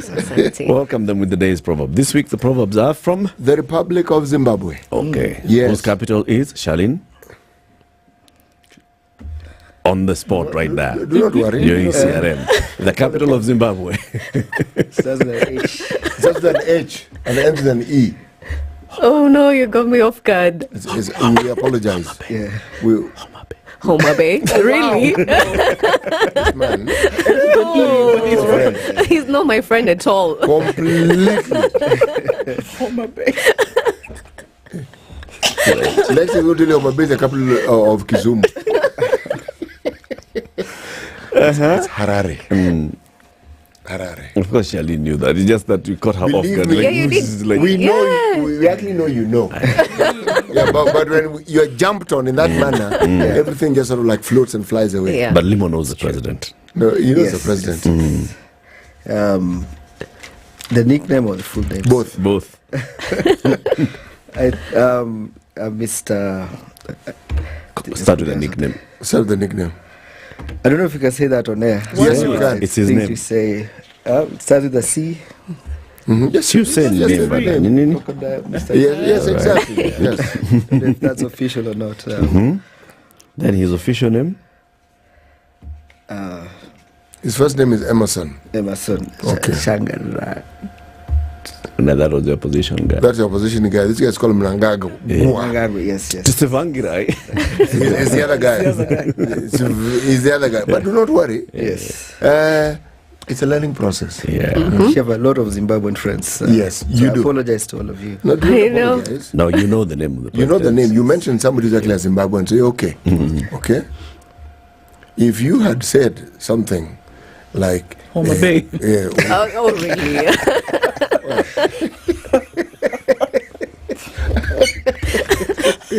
Let's just go to the proverb. All right, let's just go to the proverb. Do not be like the mosquito that bites the owner of the house. That's it. That's a proverb. Ends there. From Zimbabwe. Do not be like the mosquito that bites the owner of the house. Limo, what's your interpretation? I think if you're taking lunch or food from somewhere, you should respect that relationship. Meaning you don't bite the hand that feeds you. And respect that because you need that relationship to keep going. So, I mean, mosquitoes, they bite us every morning. Every night we slap them, we kill them. If they were able to just take the blood without disturbing us at night, we would have a very good relationship with the mosquitoes. I think we should feed mosquitoes the way we feed birds. Put some blood for them there. Just don't wake me up. That's my issue. Yeah. Charlene, what's your interpretation? I would say mosquitoes are nagging, first of all, and very intrusive. And they do not care if it's your house or not. They're very intrusive kind of insects.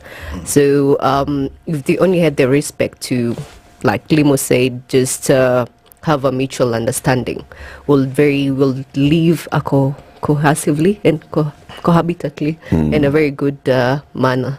Yeah. Nice one. So what does Blue Consulting do, Limo? So Blue Consulting is Salesforce. Salesforce is a leading CRM provider globally for over 20 years. CRM? So CRM is customer relationship management. So basically, as you mentioned, it allows everybody in the company to have that personal relationship with every customer, all the information about that customer across the company. So that's keeping that interaction of every customer, because you want your company to know when your next birthday is, when your child is approaching 18, all that information, keeping it centrally across the organization. So that's what CRM is in a nutshell. We'll go more into that, but essentially Blue Consulting is a Salesforce partner. Been a partner for over 9 years. We launched in 2016 in Nairobi, and we'll talk more about that. As I said, Salesforce is a global CRM provider. Tell us about Salesforce. So Salesforce is a leading, as I said, CRM provider. We do sales automation, customer service automation, marketing automation, so many different suites. So Salesforce started as a sales tool. That's how the word Salesforce came in. But over time, you realize you need this tool to find customers, right? And once you get customers, you need to keep them. You need to retain them. So that's where the service comes in, now servicing your customers, then retaining them. So that's what Salesforce does, and it's been a leader in CRM for over 20 years now. It's a cloud CRM product here. When you say automation of customer information, what is it exactly? Yeah, so, okay, I think maybe I can give an analogy that will make sense. So Yes. in your home village, you have that person who has a hardware shop, and he knows, the family that lives down the road, he knows the other family. When your father goes to buy some cement to extend the house, the guy knows your father, he knows the number of children you have, who's gone to university. They have that personal conversation. He even knows the house being extended. Yes, and he can even take all those whatever hardware you're buying and take it to your father's house, and that relationship, that is called personalization. Like, you feel very personal to this business owner, right? So extend that to a bigger environment. Like now, your hardware shop in my industrial area, servicing 200 customers a day, people walking in, people walking out, 30 salespeople all over the country. You have, so that scale, going from 5-10 customers a day where you know everybody's name, to now having thousands of customers, So for a company to scale like that, to that level, like think of insurance, think of banks, they need something to keep that glue across the organization. So that's what CRM comes in. So the moment you make an inquiry, you want to buy insurance, for example, you send a WhatsApp to your agent, or you send an email. From that moment on, by the time they advertise to you and you see an ad and click on an ad, to a salesperson following up on you, sending you a quotation, negotiating with you, closing that business, that whole process is mapped on Salesforce. Now you're a customer of this insurance. They need to know my birthday is coming up. Send me a personalized message. I have a child on the way. Send me some offers about education policies and so on and so forth. Just having that personal touch with the organization, that's what the glue of CRM. Why is that intrusion important? What do you mean by intrusion? Because like having so much information. You have so much information. So you have a baby on the way. That's relationships. You have the wrong baby on the way. I think your relationship manager would why is it important? So for a hardware shop. For a hardware shop. So there are two ways to look at it. One obviously is from internally. If I have 30 salespeople running around, I don't know where they've gone as a sales manager. I don't know who they've talked to, what their targets are. So normally, I'd ask. Let me ask you a question. Who do you think is our biggest competitor in terms of CRM in Africa? You'd be shocked. It's Excel. All these big companies, most of them we've interacted with, they use Excel to manage all the pipeline, all the people they've talked to, where I went today morning, where I'm going. And that's the problem. So internally, if you don't have a system to track all this, number one, as management, you have wrong information or inaccurate information. Because by the time, so give you a scenario, there's a company we're dealing with a few years ago, they're in industrial area. So salespeople, because they don't have a CRM or any tool, salespeople have to leave home in the morning, take the matatu, take a whatever private means, get to the office by 6:37. You have your sales meeting, you're told you're going Langata, you're going Thika Road, and all that. The sales team, they leave, they go and sell. They go and capture orders on pieces of paper, notebooks, and they have to come back by 3 because of traffic. This was before the expressway. Come back to the office and then log all those orders, their process, and then by the next day you can start receiving now. Somebody's calling you back and all that. So that company is already wasting so much time in productivity, right? Because ideally, the salespeople should just wake up, go straight to their customers, see if they were seeing 3 customers a day, they would now be seeing around 8 or 9 customers, right? And the orders would now be real time. That's one example internally of just why you need a CRM internally. But you on the outside as a customer, you know, you really want that personalization. So you mentioned an example of a leading utility provider. When you call this utility provider, how was first of all you can call, right? Can you WhatsApp them? Can you send an email? Do they know your plot number? Yeah. Do they know where you live, your apartment? That last week you called, there was this issue about this transformer. As somebody followed up and asked you where it is, can you follow up? Like you need that reference number, right? So I mean that's a form of CRM, but it can be more sophisticated. Essentially, I need to be able to be served at a personal level, whether you have 10,000 customers or 10 customers like your hardware shop in the country. Charlene, do you see that there's customer retention because of a personalized service?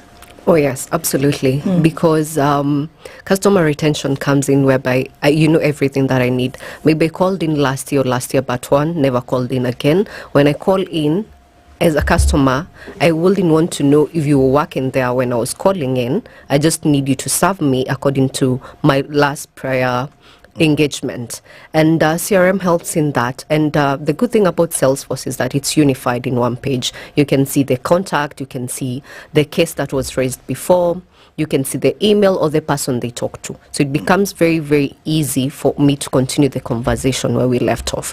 And that's the good thing, because I don't want to call in, start over again, repetitive. Every time I'm repeating the same thing, it becomes a nuisance as a customer. I just want to call in and you tell me, oh, this is the same issue you had last time. So I think this is the best solution for you. And we have actually upgraded our services. Next time when you call in, it's much as easy as this, as sending a WhatsApp, as sending an SMS, SMS, we'll be able to sort you real time. Yeah. Yes. Especially if you're transferred to another agent, then you have to start again from scratch what your issue is.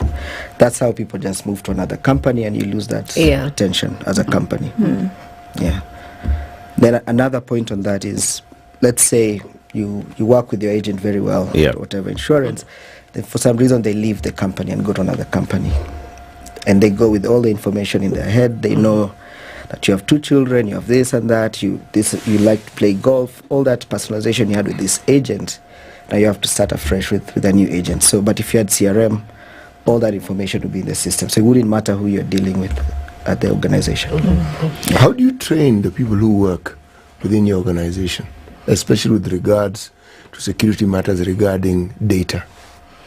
Good. So Salesforce, first of all, is a cloud application, meaning it's used the same Salesforce used by Bank of America with all their security systems, or the US government and other governments across the world, is the same Salesforce you're getting in Kenya, because it's cloud, it's the same for everybody. So in terms of security, you're getting the best security in terms of that. So for us as Blue Consulting, Salesforce is a very unique product. We launched it in the market a few years ago. We had to train people internally. We had to preach to companies why they need CRM. So even us, when we hire a new employee, they have to take almost 3 to 6 months just to learn. What do you train them in exactly? So as a Salesforce partner, when you buy Salesforce from us, we have to come and customize to fit your business needs. Your business needs and ours are completely different. So we have developers, we have consultants who come in and understand your business. They spend 3-4 days talking to every department. Then we have to set up all those rules and workflows and security that you need in your own Salesforce. So we need to train our developers, our business analysts. They need to be certified on how to roll out the CRM. Yeah. So, but if an organization buys Salesforce today as well, once we roll out the solution, we also train the salespeople how to best practices in sales and how to use the system the same way. Same thing with customer service, same with the marketing, same with operations, HR. So it's holistic. How then do you gauge the success of this entire process that you're talking about? Yes. So essentially, when we start the process of migrating you from Excel or any other product you're using before to Salesforce, we do benchmarks. So we ask you certain questions, like, for example, how long does a quote takes from the time an inquiry comes in to the time you close a business? How many days is that? How many quotes do you generate in a day, and how many actually are successful? So we gauge your metrics and we have that benchmark, and then after we roll out, in 6 months we come back and do the same benchmarking and see how you've gone. So on average, and this is surveys done over 5,000 companies globally, you should see your revenue go up at least 30% if you went from no systems to adopting a CRM. That's just your revenue. And then there's customer retention would go up. Customer satisfaction will also go up. So there are a lot of metrics that just having customers feel important to you as an organization really helps. So can you actually draw a line between once you started off, if you're looking at it commercially and saying that you started off by prospecting, and if you're putting this through the system, the different channels for communication, whether you made a phone call, whether you went for a visit, whether you sent an email, can you see that there's an increase in closing of business? Yes. Because of getting into this system as opposed to just doing random anything, because you can follow a channel? Can you see the difference between the two? Absolutely. Absolutely. And I think that's our biggest selling point, is that before CRM, I'll just give you this example that would make it very clear. Salespeople they go prospect. It's okay, they run around. Yeah. Okay. So they collect all the prospects, they do all those things. And then on Friday afternoon, normally, most companies in Kenya, they come and report, right? They put everything on Excel, they send to the manager. Manager comes on Monday morning, they collect all that information, and they send to a regional manager on, let's say, on Tuesday. By the time it gets to the CEO's desk of what we did last week, it's probably Thursday or Friday. And that's last week data. And if a CEO sees this and is like, this quote, where is it at? That's 2 weeks ago. That by that time, something has already happened. Maybe it's gone to, you've lost that gone business. cold. Yeah.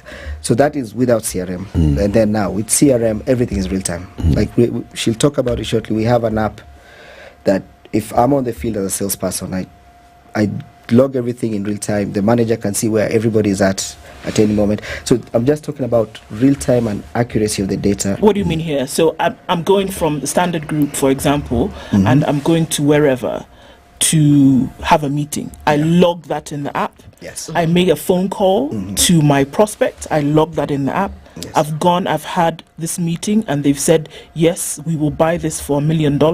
I log that in the app. Yep. So everybody at every one point is aware that there's a sale going on, or if trail's gone cold. Yes. So all of that. So there's the CEO can go to a dashboard in real time, see where everybody's at physically, at what location, and also all the quotes that have been generated. And of course, the CEO doesn't need to know everything that's going on. He might just worry about deals which are above 5 million and above, and he can have that sort of visibility but essentially you have real-time information throughout. And some of it is automatic. You know, as you said, you log all these things, like all the emails you send to customers is automatically logged by the system. So it's there. It knows you sent all these emails, it's tagged to that customer for reference as well. Right. Phone calls are logged automatically. So at the end of the day, having real-time visibility, you should be able to benchmark and know that at this point, 50% of my quotes that were sent out, 30% of them have been accepted, 20 need review, another 5 need approval for discounts, whatever it is. That information is real-time. Okay. Yeah. Let's take a break. You'll tell us more about this thing that we're calling Salesforce. So what is it? Is it a floppy disk that you insert into your machine and then it downloads the program? Yeah. How do you get it? How do you subscribe or buy Salesforce? 8:30, our conversation this morning is on how to enhance customer relationship management in your organization. Today's business environment, how diverse it is. Limo Sadala is the CEO of Blue Consulting Limited, and Charlene Shege is a sales manager in the same company. We'll be back shortly. This is the Situation Room, the only way to start your day. Good morning, and I love your show. Thank you. Having come from a Kikuyu radio background, I migrated to Spice because of the content. I was born in a slum, but somehow I got a break in life. So sometimes when you see the sweating coming out because of the passion and whatever it is, behind the noise, there are people, and we share the same umbilical cord. It shouldn't be like that. I am so disappointed. We used to tell Honorable Raila Amolo Odinga that he's doing politics of conmanship, and even President Uhuru Kenyatta, serikali hii ndio iko na conmanship ya hali ya juu. You cannot promise people that you reduce tax, then you double. In politics, there is the issue of trust. For you to turn around and then stab the same people who gave you that trust, there is no other level of dishonesty. And hii mambo utaona dunia tu. The Situation Room, Kenya's biggest conversation.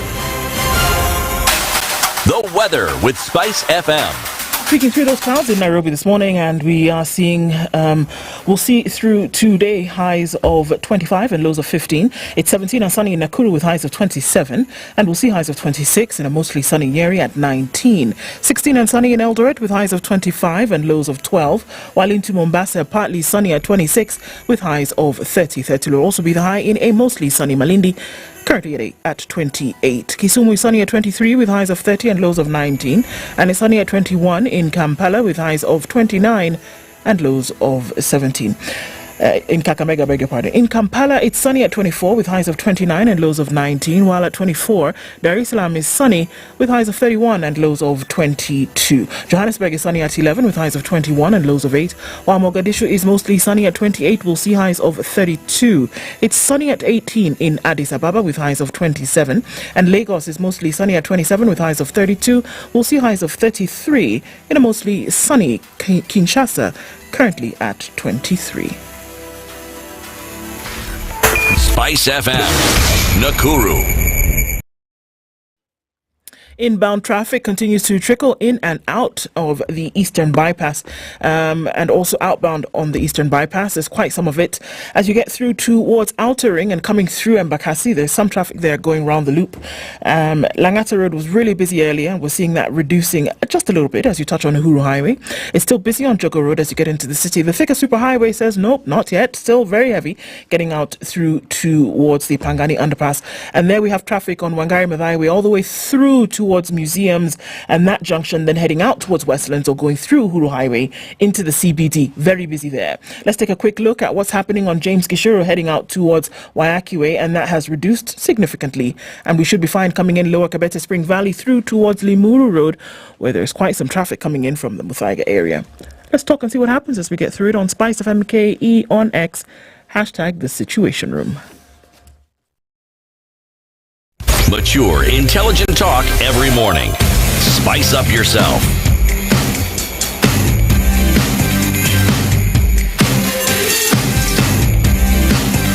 Mornings done right. 94.4 Spice FM, Nairobi. Hi, 26 minutes to 9. Our conversation continues. How do you enhance customer relationship management in today's business environment?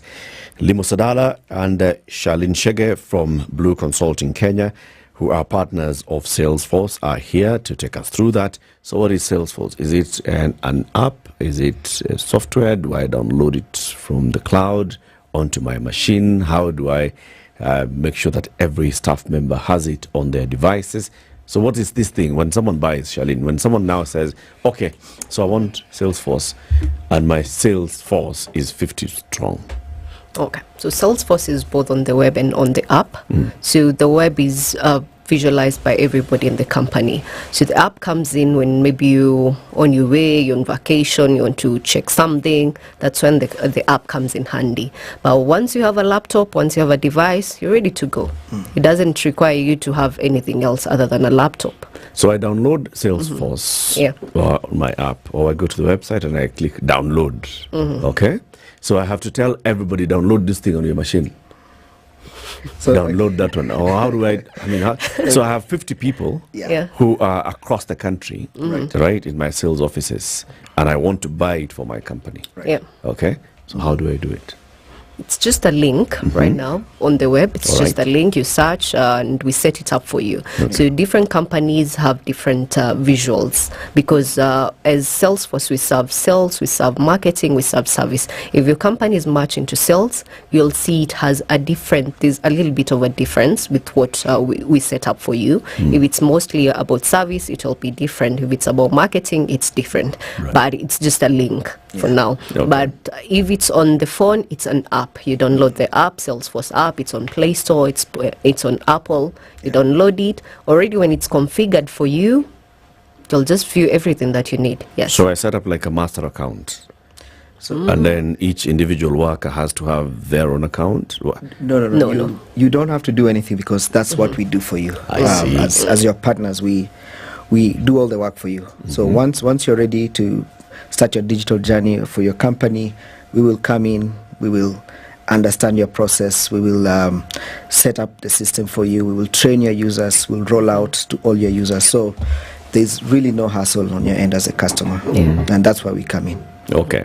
So when Macau leaves my organization, can Macau still access this thing? No. Absolutely not. No. So what happens?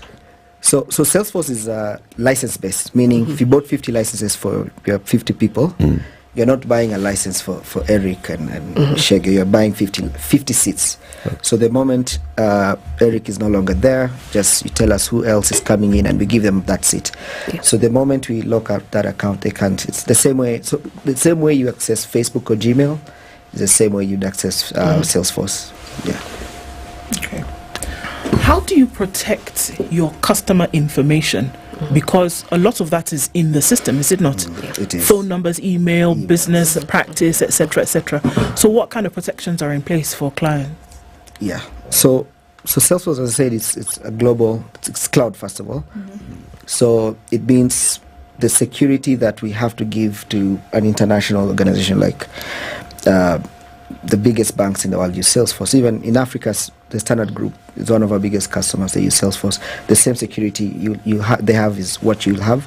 So essentially, customer data is very important, and we know that. For example, the date of birth, things like that. They're very sensitive information that not everybody in the organization should see. Maybe just your RM and nobody else should access. So we do have a lot of ways to do that. One is ensure that the person seeing that data is is allowed to see that, and nobody else would see that. So we help you with that. Even sensitive information like date of birth and the others, we encrypt that so that nobody can see unless maybe you're a manager or something. So, but in terms of security, and then logging into the app, you need two-factor authentication. You need that SMS, type it in.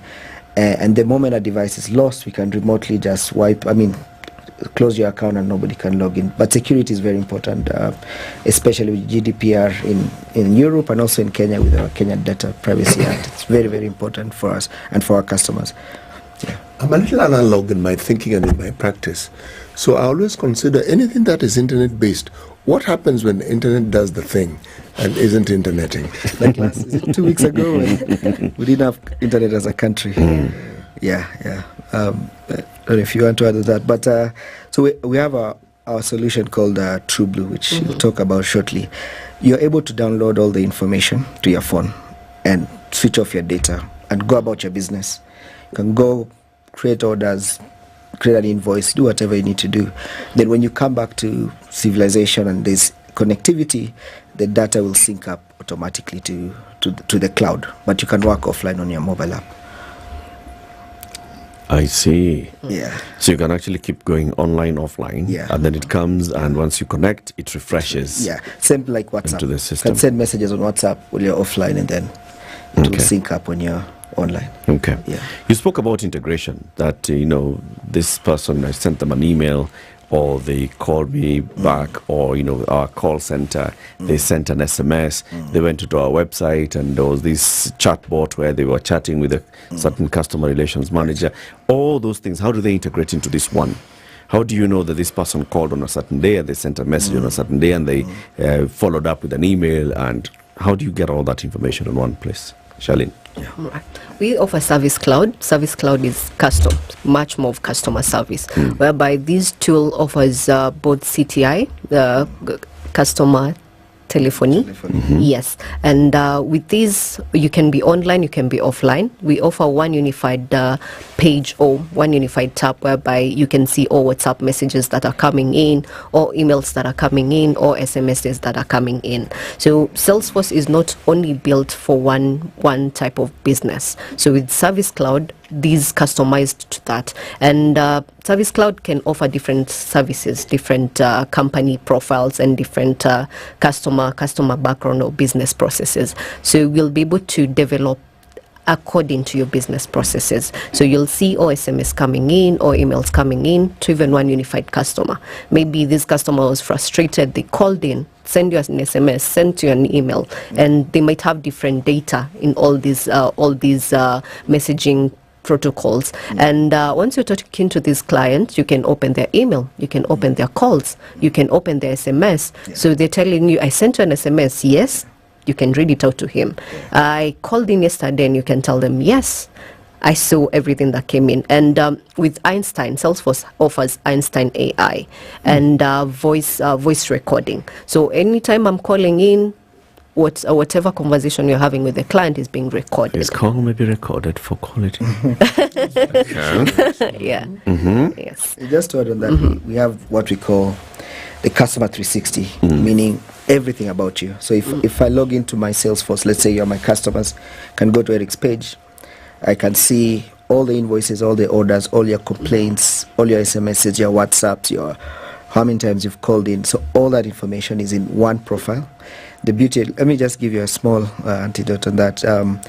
We're working with a leading insurance company in Kenya, and the CEO works with VVIPs, not VIPs, VVIPs. And so when this VVIP wants something, let's say they want to take the children to hospital, they don't call the call center, they call the CEO directly. Of course.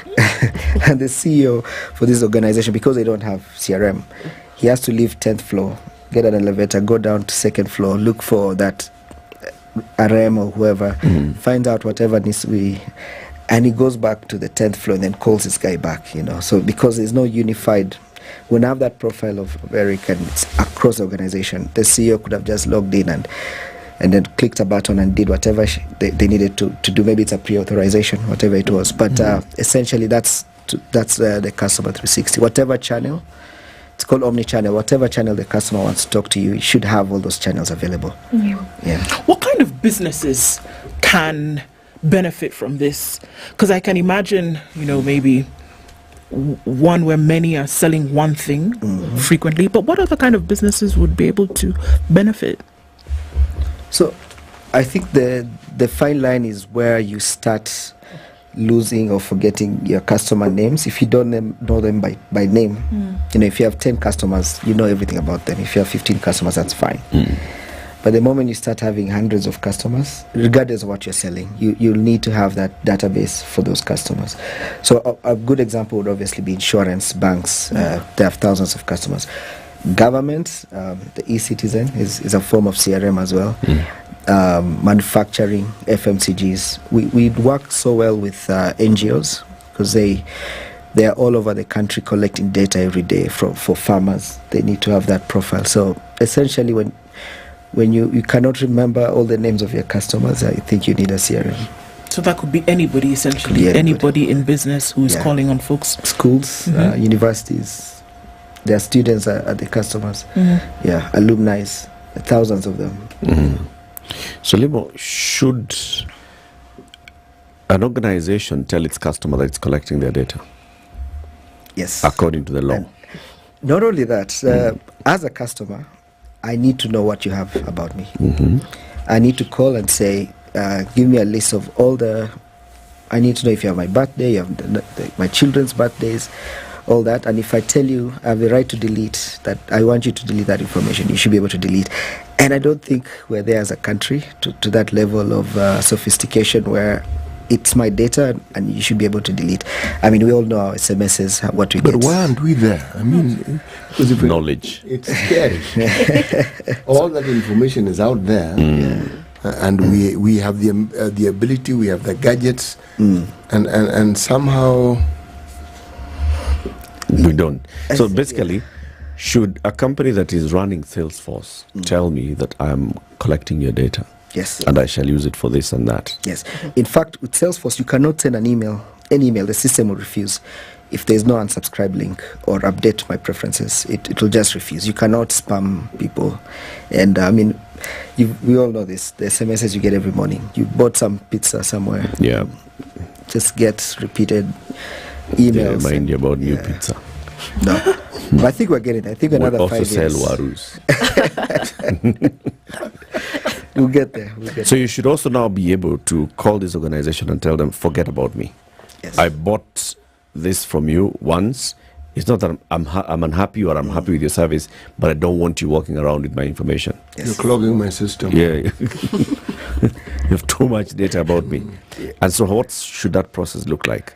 Can I, as a customer, have a say on to what information you collect or not? Yes. Because maybe I'm just dealing with, I want just the basic information. Yes, you're my insurer and you know my family have insured. I'm the principal plus the dependents and all these other things. But I do not want you sending my dependents messages that happy birthday. Yeah, exactly. Yeah. There was one time I bought some product and then I started getting those emails and I replied to that email saying, please, can you, I don't want any more emails, can you, and they were like, no, we cannot do that. What you do, go to your email and block this email. Unsubscribe. And no, block. Like, really? Like there's no link to unsubscribe. There's nothing. It's just you go and block, but we'll keep sending you that information. So it'll keep coming. So they'll retain your information. It's just that they will not spam you with email about your information. Yeah, and that's wrong. It's. I think as a country and largely sub-Saharan Africa, we have. I think we're about 5 years behind where South Africa is in terms of digital maturity. They're quite ahead because, as I said, when we started in 2016, nobody knew what CRM was. We've been talking about it for a while, for 5 years, just going to meetings and you're telling the CEOs why you need this. And then when COVID happened, it was very unfortunate for everybody. Yeah. Being told from tomorrow, just take your laptop and we'll tell you what to do. So that's what a lot of companies did. But immediately what a lot of companies realized was all these employees have 60 employees, they're working from home. I don't know what they're doing in the morning. I don't know what emails. Like there was no way to know, right? They only had emails. You can only call them Nico meeting, clients. Yeah, And so you that cannot tell. It exposed companies. 'Cause what is an office? If people think an office is this physical building at those desks. So the office is the people, and the moment a lot of companies, the only way I know productivity if people are working is be here by 7:30. If you're at 7:31, you're late, right? And checking on you, send me a report of what you did. So that physical brick and mortar approach before COVID is what 95% of companies, I would say, apart from multinationals and a few others, that's how they approached productivity of employees, right? So, but when COVID happened, managers had no way of knowing what's happening. And then now we started getting calls, we started getting requests. Actually, I need a CRM. I need to know what's going on. I need reports, I need dashboards. I need insights on everything that's happening in my company. So for us, that was a blessing in disguise. So just to bring that back, like South Africa had done this 10 years ago, and developed countries had done this 15 years ago. So right now we're getting to that phase where companies are realizing they need data about their customers, they need visibility, they need reports. So we're starting to see a lot of requests here, RFPs here, people just saying, actually, I need this. Is this system compatible with other systems that people have within the organization? Yes. So like Excel. No, I was thinking of Google. Yes. No. I mean, is it? And Word. Yes. We work extremely well with Outlook, 365, Google, Gmail. And then now more on the financial side, because you need what we call a ERP, specifically system. Yeah. Yes, and SAP. We work. So if you think about a company going on a digital journey, the first thing you do is buy SAP or the likes of Oracle and the rest, the ERPs, right? So that is fundamental for any organization. But then you get to a point where now you need a system across all departments, from back office, front office, and all that. So that's where CRM comes in. So we sit on top of the ERP. So the salespeople run around, they get the orders, they close business.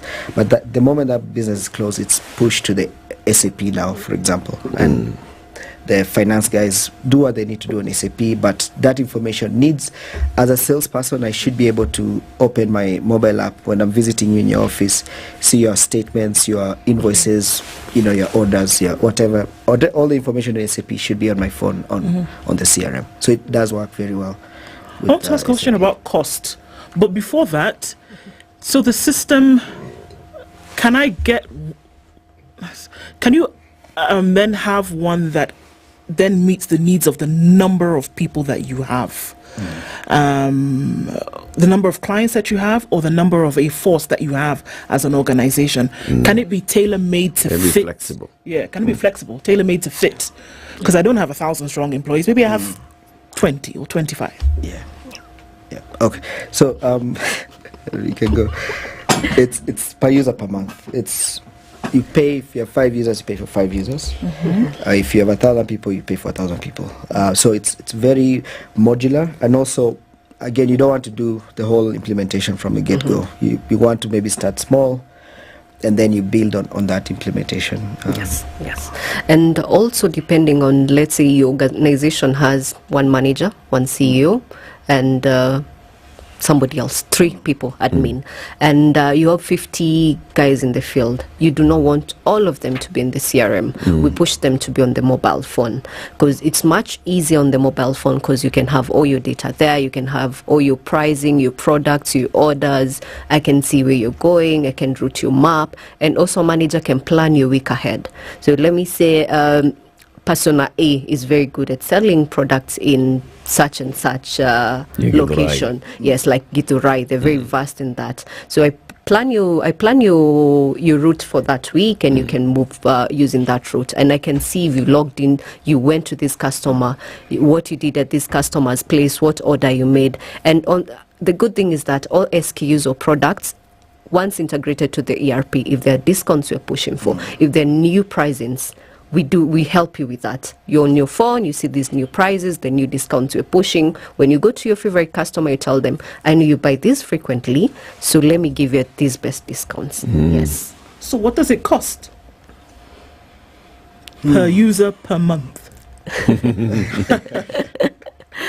I'll say it depends. It depends with the number of employees that you have. Okay, I have 10 employees. How much? Those ones that you told us. The ones you told us about. Manager, HR, CEO.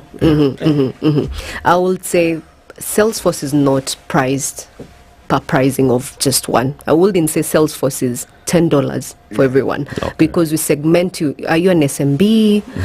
What type of industry are you in? SMB, small medium businesses.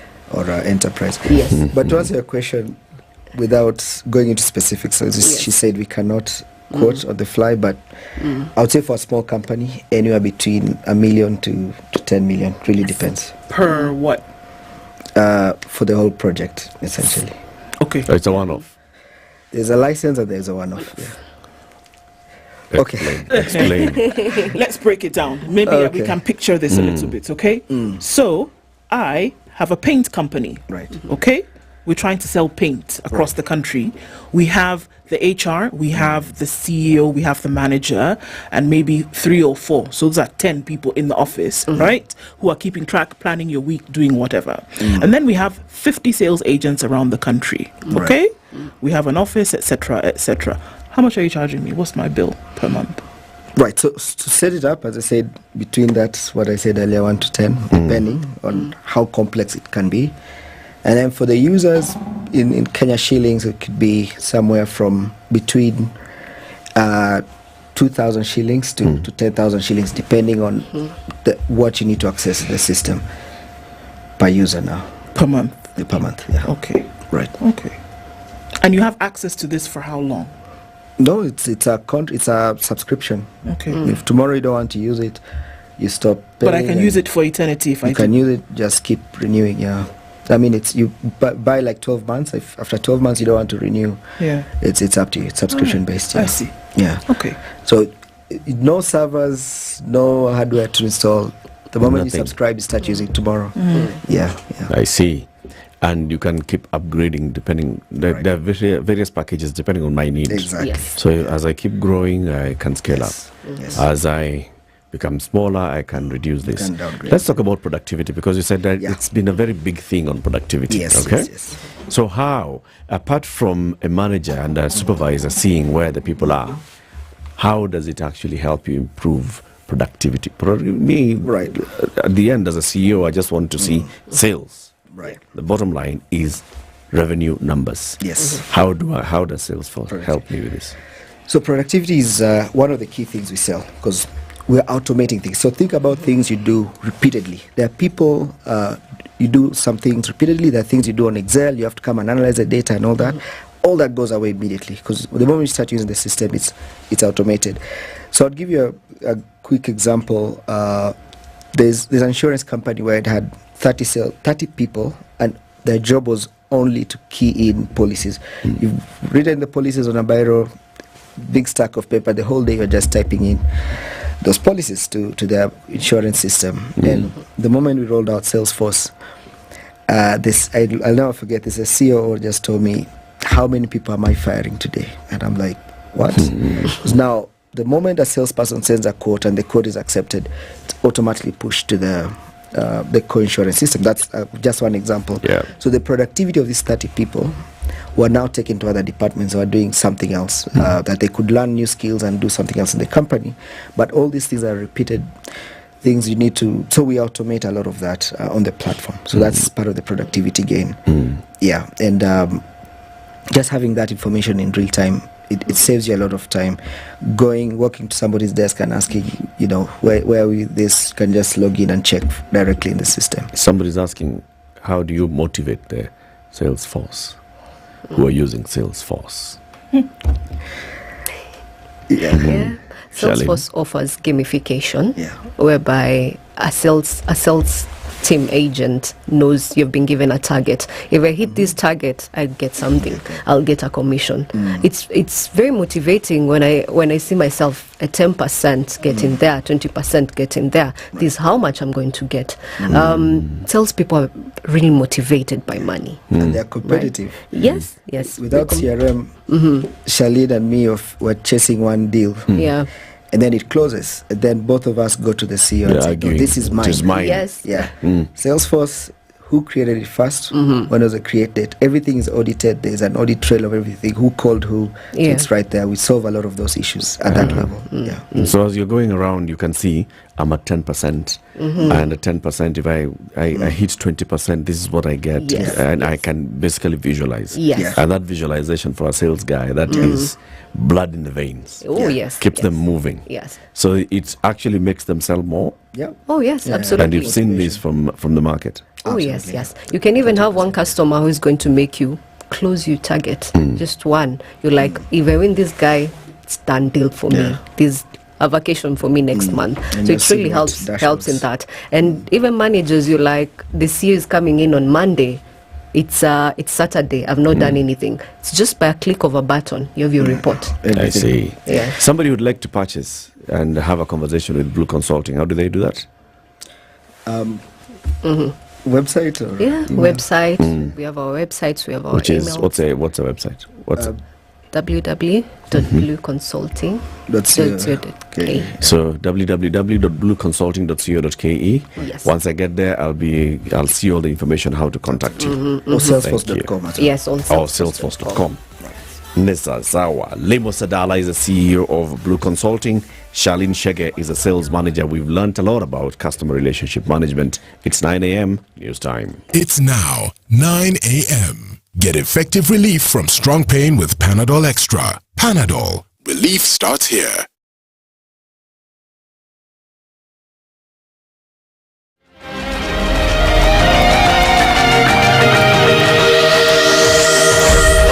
Good morning. This is the news wire. I'm Ubaga. 2 people have died and 8 others have been seriously injured after a road accident in Sobea area, Salga. The accident that occurred on the Nakuru Eldoret highway involved a 14-seater matatu that was heading to Nakuru, a trailer and a probox. According to eyewitnesses, the head-on collision was between the matatu and a trailer that was avoiding hitting a probox that was overtaking using the wrong lane. And a day after all Embu MPs, MCAs and the governor Cecilia Mbarire had a meeting with President William Ruto over the Muguka ban, they are today scheduled to meet Deputy President Rigathi Gachagua. The meeting is aimed at discussing the ban by 3 coastal counties of Mombasa, Kilifi and Taita Taveta implemented by their leaders.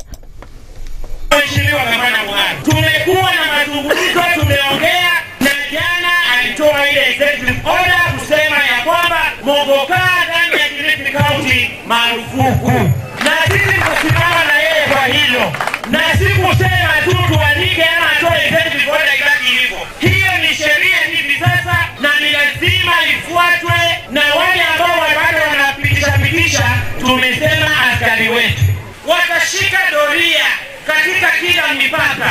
By largest, I'm assuming what? We're doing 30% or 40% of this product. A product that is cheaper than sukuma, a product that is cheaper than a boiled egg, a product that is easily available than a ballpoint pen, a product that is being sold outside our schools, a product that has now become associated that it is totally okay for a child to be able to use this. Someone had to come in and step in.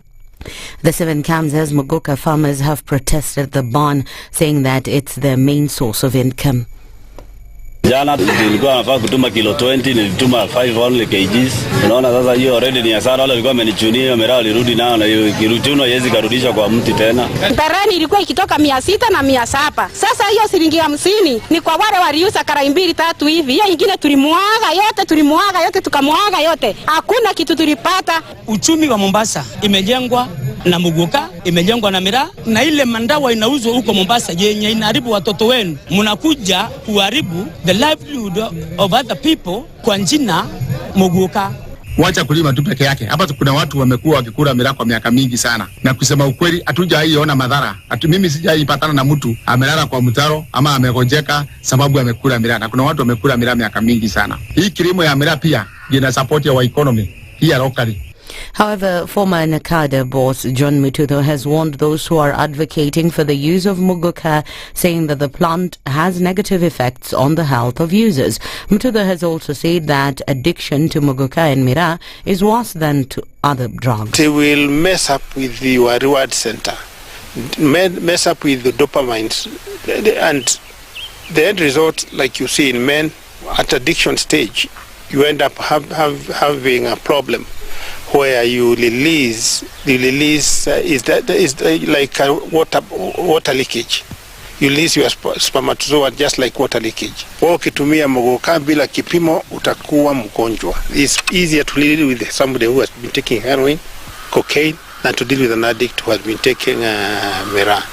Vaccination shortages have continued to hit various hospitals, even as parents have been forced to return home with their children without getting the job. Parents say that the situation may affect the health of their children if the Ministry of Health does not address it as fast as possible. Nikuje to the upper side, nikuje at least get those vaccines. Lakini the same situation also is happening here. Tukifika kwa health facility tunaambiwa hakuna vaccine, inabidi tena unaambiwa enda unangoja kwa muda, na saa hiyo tunaanza kuwa na hofu. Baringo Referral Hospital General Manager Gerishan Abakalwa says that the stock of vaccines remaining in the hospital will run out in the next 2 weeks. Health CEC Migori County Tom Odong on his part has also called on the government to increase efforts in addressing the shortage. What we have may not run us up to mid-June when the regional store told us that they will be available. We are running short of the same oral polio, BCG, measles and rubella, plus yellow fever, and this is a regional problem, not really a Baringo problem. I'm just crossing my fingers, but by that 2 weeks, nationally we shall be having adequate stocks of vaccines to ensure that our children get the immunity that they deserve from these antigens. That's the News Wire. I'm Lea Ubanga.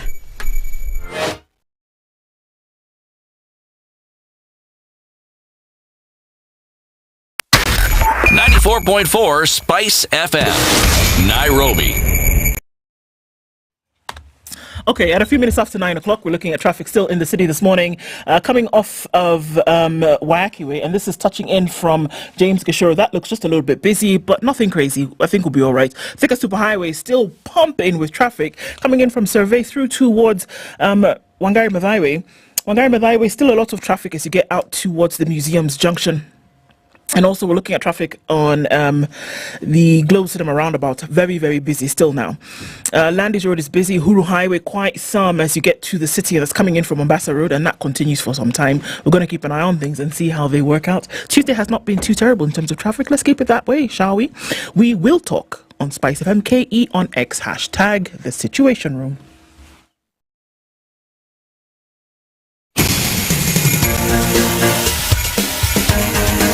This is The Situation Room, the home of hard-hitting political commentary and penetrating insights about the state of the nation. This is a talk radio experience like no other. The Situation Room, a place for hard truths, debates, and elevated conversations. The Situation Room, witty, political, engaging, deep, controversial. In the room, we have C.T. Muga, researcher, academic, seasoned political observer, a fountain of wisdom in these politically uncertain times. Ndu Oko, Nigerian by birth, Kenyan by choice, communications expert, Pan-Africanist, a truth seeker and believer in people power, and Eric Latin, agent provocateur, the man in the chair, seasoned journalist, news hound, a man who believes in punching up, not down. This is The Situation Room, the only way to start your day. Wait. Let me tell you something. Okay? Unanuanga tokens. Yeah. Unangojeaga kitu yake anza kulia t ndio ununue tokens. Some, not all the time. My friend. So Kenya Power has placed an advert in the Standard today, and they're saying, we wish to inform our customers that the prepaid token vending system will be unavailable from 10 p.m. on Sunday, 2nd June, to 10 p.m. on Monday, 3rd June. Why? Overnight, overday. To enable us to upgrade our systems for improved service delivery. During this period, customers will not be able to buy electricity tokens from all vending points, including Kenya Power offices, M-Pesa pay bill number 888-880, Airtel Money, or banking channels. Basically, stimu ikiisha. Imeisha. Wewe ngojea Monday. Yes. So therefore, We therefore wish to advise our prepaid customers to buy enough tokens before then to avoid any inconvenience. So if you are a token person, please check that thing, because come Sunday night, you will not be able to purchase to top up your tokens until Monday night. If you practice tokenism, yes, please practice. Tokenize now. Put it into practice abundantly. Before Sunday, 2 o'clock. Have abundance tokenism. We umesikia maneno? Umesikia. Haya. Now, the other thing, CT, is about KRA. KRA. And KRA are reminding us about e-teams. Well, I your e-teams is actually good for you. You may not think so. You know, KRA is a regulator. And one of the things it's a collector. Yes, a regulator. A collector, but a regulator provides what you call a level playing field for the citizenry. Okay, you may not think so, but that's what they do. Okay. Now, what e-teams does, it enables you to very swiftly and very smoothly be able to comply with the process where, as you put it very eloquently, you are able to actually document the business you've done. Because when you invoice, that's what you are saying. When you wish to collect some refund, the documentation will be available. But to do this, you simply dial *222#. Yes.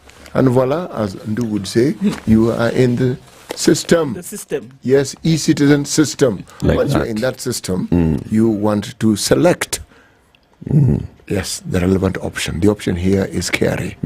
Once you have selected the option of KRA, you will then be provided with another option, and that is the option of filling in the details of the person or entity to whom or to which you wish to now send your invoice. But to do this, you need their PIN. Now, once you get the PIN, and you fill in as required by you, you can either send it or you can get it printed. But you will have completed the task, not tax, tax. Tax and the task. Exactly. And you will now be compliant with the electronic tax invoice management system. Okay. Yes. Personal identity number. Si PIN ile anapi. Si PIN ile kipini hapana ambaye naweza dunga nayo mtu. Did you say napi? Sio hiyo. It's not safety pin. Yes. Yeah. A section of Azimio lawmakers have gone against the coalition's position, and they have declared that they support the Finance Bill 2024. Those supporting the bill have challenged their colleagues opposed to it to push for amendments instead of blanketing, saying, we'll push it down. Speaking in Luanda, Vihiga County, during a funds drive in aid of Esiandomba ACK Church, a section of ODM legislators led by Huisero MP Chris Aseka urged those opposed to stop misleading people. We have a finance bill before us. Let MPs stop misleading Kenyans at funerals or public events. Let us present our views in Parliament. They have said they are taxing bread. Let us find ways of ensuring it doesn't happen. But according to me, there are some taxes and levies that are in order, and I am comfortable with them. I support taxing the rich people who have own high-end and big vehicles to pay more money. I support taxing the rich, like lawmakers who have big salaries, so that the poor can get free medical treatment. We cushion the poor, but saying we can shoot down the finance bill is a big lie. Ikolomani MP Bernard Shinali urged his colleagues to stop lamenting at funerals and churches, and he said, use Parliament to amend or reject the bill. Let us not lament before the people because the finance bill is debated in Parliament, not in public forums. Let's do it in Parliament, and we should be truthful to our people. But Likuyani MP Innocent Mugabe, one of those MPs opposed to the bill, urged MPs to reject proposals that overburden the people. We are elected to represent and defend our people. We must interrogate carefully the bills that come before the House. I urge MPs, when they go back to Parliament, to scrutinize the bill. And as opposition, we will reject any bill that's going to make the lives of our people difficult and expensive, the way we did to the Finance Bill 2023 that made the life of our people expensive. Or they rejected it. No, the way they did, Yani, the way the bill made people's lives difficult is what they're saying. Let's not do it again the way it did before. You understand what I mean? Okay. Okay. So did they read the thing? Have they read the bill? Those MPs at funerals. No. When you hear the sort of chatter that is going on without any details of what they're talking about, does it give you any comfort in understanding that your legislator has actually read the finance bill? I support taxing rich people, especially those with big cars. They have more money, so they should pay more. And we don't want to tax bread, so we have to find alternate ways. So the way is these people then. Yes. Now you tell me. God, that guy summarized the finance bill for you. Yes. In 2 statements. Again, do you get comfort in understanding that this individual actually has read the finance bill? No. There's a statement that he made there, and stop me if I'm wrong, but he said, we will not be able to shoot it down at funerals and whatever. Where we will be able to deal with it is in Parliament. But does it not then require still that you have at least a very little bit of intimate knowledge of what it says? Not only that, when you talk about let's be honest, and that very statement in itself is dishonest, then we have a problem from the jump. Yes. Because where are you actually going with this thing? You have to inform your people. That's the whole point. This finance bill is going to come at them whether they like it or not. And so focusing on the bread alone and on big cars. After all, there are very many things that finance bill talks about. So now if you don't want to inform your people, then how exactly do you expect them to react? Yes. Because you know the thing is, CT, that informing your people requires that you have knowledge of you the to thing. be informed. Exactly. You yourself must be informed. And the process of then getting this information requires, a little bit of reading, deciphering, understanding, scrutinizing, analyzing. It's going to require that. So that by the time you're taking it to said people and they're going to say no, yes, no, you say actually because it's based on 1, 2, 3. Now, if you do not have that, you cannot give what you do not have. Can you? No. And it's a lot of work, one would think. Reading the thing and understanding it is going to take a little bit of extra effort for you, as opposed to standing upon said vehicles at funerals, right? Is there something I missed out? Is there a budget that enable members of parliament to actually have staff working for them? Yes. Yes, now. They have researchers, etc., etc. They do. Precisely. They don't have an excuse not to understand the bill. If you've got unemployed your relatives who can't read A from B, that's your problem.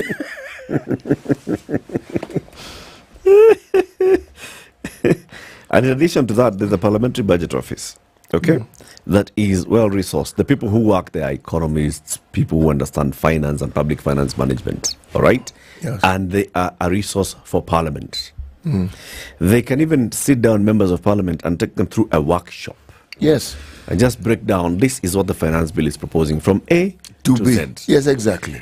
And that's I go back to that point. When the National Treasury publishes the finance bill and it goes to Parliament, what steps are being taken to explain this thing and the reasoning behind it? Even to Parliament? To all people concerned, starting with the members of Parliament. Because these people, my friend, how many members of Parliament are talking about? 345. I am telling you, out of 345 members of Parliament, count them here we can, on one hand, 5 MPs understand this thing. You see how? Look, let's look at you know how things are submerging in water? That's what's happening in terms of this understanding. And this is just the reality. It's not being facetious. It's just the truth. And it's actually quite pathetic. Look, when you have an election, right? Members of parliament then come in, they are sworn in, they put their hand on the Bible or the Quran or whatever book, and then you say, I conscientiously what I will do 1, 2, 3. After that process, where do they go for 3 weeks? They go to KSG. Yeah. Whether you've been a member of parliament for 1 term, 2 terms, 3 terms, you go to KSG for what? Induction and training and orientation, all these other things about how government works, about how you're supposed to do. That's why when you see them in parliament and they say, Mr. Speaker, sir, please protect me. According to standing order number 5, I have the right of reply. That's where they learn all that language. That's where they learn all those things. So there's a process to this understanding and this knowledge sharing and information. All these other processes, when it comes to bills and discussion and etc., there is an orientation mechanism which must be adopted for something like this that bears heavily on the livelihoods of the people that you represent. Why we take it as though it doesn't matter really befuddles me. I do not understand. Something so critically important that you then now say, let us, because we don't have the power to shut it down, so therefore you take the baby, you take the bathwater, everything, and you toss it out the window, and you say, somewhere down the road there, after we've stumbled down the mountain, we'll figure it out as we go along. No, I think that kind of thinking must come to an end. You cannot. When will you take it seriously that this job that you've actually given is threefold? It's threefold. It's not the story. It is legislation. That means that there must be an element of understanding through and through. It is oversight. It is representation. This thing, it's huge. It's big. That MP who actually said this thing is so big, and we, as a member of parliament, sahi kuna shule zinafunguliwa, kuna watu kwangu walibebwa na mafuriko, kuna all those things I'm dealing with on a daily basis, right? I have so many things I'm dealing with. How much time will I actually have to look at this thing and see this section is proposing to amend section so and so of this act, this one is proposing to amend section of this which act, and by deleting the word there and putting the one and change the entire meaning. And how many members of parliament would actually be able to read? How many people? But then they told you now, just a few months ago, they said, that thing is just too big. It's too much. So one of the things that should happen, and maybe this is where now Speaker of the National Assembly and Speaker of the Senate should actually now have it. As soon as this thing is published, sit members down, take them through and let them understand. The way they went to KSG. Yes. Yeah. Let members of parliament understand. So this is what the finance bill is proposing to do. This is why it's seeking to raise the taxes. Let the National Treasury officials come to them and say, by just doing this, we are hoping to raise X amount of money. And then what's the impact that it would have on our citizens? This is the impact. So how can we explain this to the people, that it's a good thing or a bad thing? How can we say it has some good element of it and it has some bad element of it? And let's strike a balance. How do members of parliament make a decision and say, no, let's amend that? Let us say this motor vehicle circulation tax shall not have a maximum ceiling, but it shall remain. Or let us scrap this motor vehicle circulation tax altogether. Or let us say it cannot amend the Income Tax Act because this is not an income, it's a vehicle. How do you do all those things? How do MPs actually engage? They'll come in, and Kuria Kimani will say, Mr. Speaker, our report, our committee, we have done this, and we proposed, and we've rejected. People will say, yes, you are. All in favor say aye. We are in Azimio, we are saying no to this thing. Just because I didn't even hear what you said. No. Maybe you even said we are doing this for the benefit of the in the opposition, just because it is that man who opened his mouth. You did not hear what he said. And remember, when it comes to the parliament, they will be going clause by clause. Clause will all, as many as them say I pass that clause. Next, clause by clause. How many MPs will be understanding hii ile inasema tuongeze mkate na tukitoa hii ya mkate basi tumeongeza avocado. Hii imetoa sijui ecotax ina nini? Ni sawa, ina sound nice. Economy. Economy inatengeneza economy. Toa. Eric said toa. Yeah. Let me ask you, if you actually think for a single second, when you look at the comments that have been made from the time we were aware, at least I was aware, that this finance bill comes every year. I thought it came every 5 years with the elections. Okay. I thought the finance bill came every 5 years with the elections. Okay, so now that I know it comes every year, I haven't seen, and perhaps it's one of these things that happens, but it happens in such a way that it's closer to invincibility and invisibility than it is reality. A concerted effort by those who are elected leaders to actually seek to understand in the same manner that Eric has put it, and by so doing, present it to their citizenry and their bosses, who are those who elected them, so that these people can actually ensure that, one, they tell their people what it is that they're going to be dealing with. Because surely some of these things with the finance bill are like an ambush. You will not know about it because you haven't read about it. It has not been explained to you. You haven't taken the bother. But it'll hit you anyway. Yep. It will affect you in one way or another. It is going to affect you. Yep. And for some people, it's going to affect you very adversely. Very. Who is it that who's the bearer of that duty? Who is the person who is supposed to ensure that the citizenry actually understand this? It is this Bunge guy. Yes, so that by the time you're even talking about public participation, you know exactly what you're participating in. Yeah. Yep. So that if 500 people or 5,000 people show up for public participation, you're comfortable because you know what? These guys, They know. They know. Yeah. We've broken it down. They get it. They understand. You cannot say that, oh, they've been incited. Unajua ni hawa watu hawa dosi ndio hawataki watu wa nini. Hawa dosi ndio wako na magari kubwa ndio hawataki kulipa tax. Sasa ndio maana. So you remove all that thing. So to remove all that, make sure that people actually get to understand the content and context of the proposals. Our guest has arrived in the studio. Again, he got caught up in the motor vehicle circulations on the road. The Honorable Geoffrey Rocco, Member of Parliament from Mbeere North constituency. Good morning. Good morning. Good to have you here. Many thanks. Karibu sana to Kenya's biggest conversation. Thank you. City, welcome the Mheshimiwa with the day's proverb. Yes, our proverbs for the whole of this week are from the Republic of Zimbabwe. Do not be like the mosquito that bites the owner of the house. Do not be like the mosquito that bites the owner of the house. Mheshimiwa Rocco, what's your interpretation of this proverb? These, my brother here has very serious leaders and I don't know. I don't know how to put it, but the mosquito is always there biting everyone. So why should you not be like him? That's how mosquitoes survive. It is biting the owner of the house. Yeah, you know that's the nature of mosquito. It will be killed. You know, also we have a leader in our community, or I don't know whether it's a leader or a saying that there is this frog. They went for a tour with a scorpion, and they found a liver, and then the scorpion cannot be able to swim, but the frog can be able to swim. So in the middle of the liver, the scorpion and to sting the frog. Because it's the scorpion's nature to sting. Yeah, it's the scorpion's nature to sting. What did you expect me to do? Yeah. That's my nature, especially when we get to that point of the middle of the river. That's what the scorpion said. So it's the nature of the mosquito to bite not only the owner of the house, but even the visitors. So I don't know the interpretation. Maybe I can be assisted.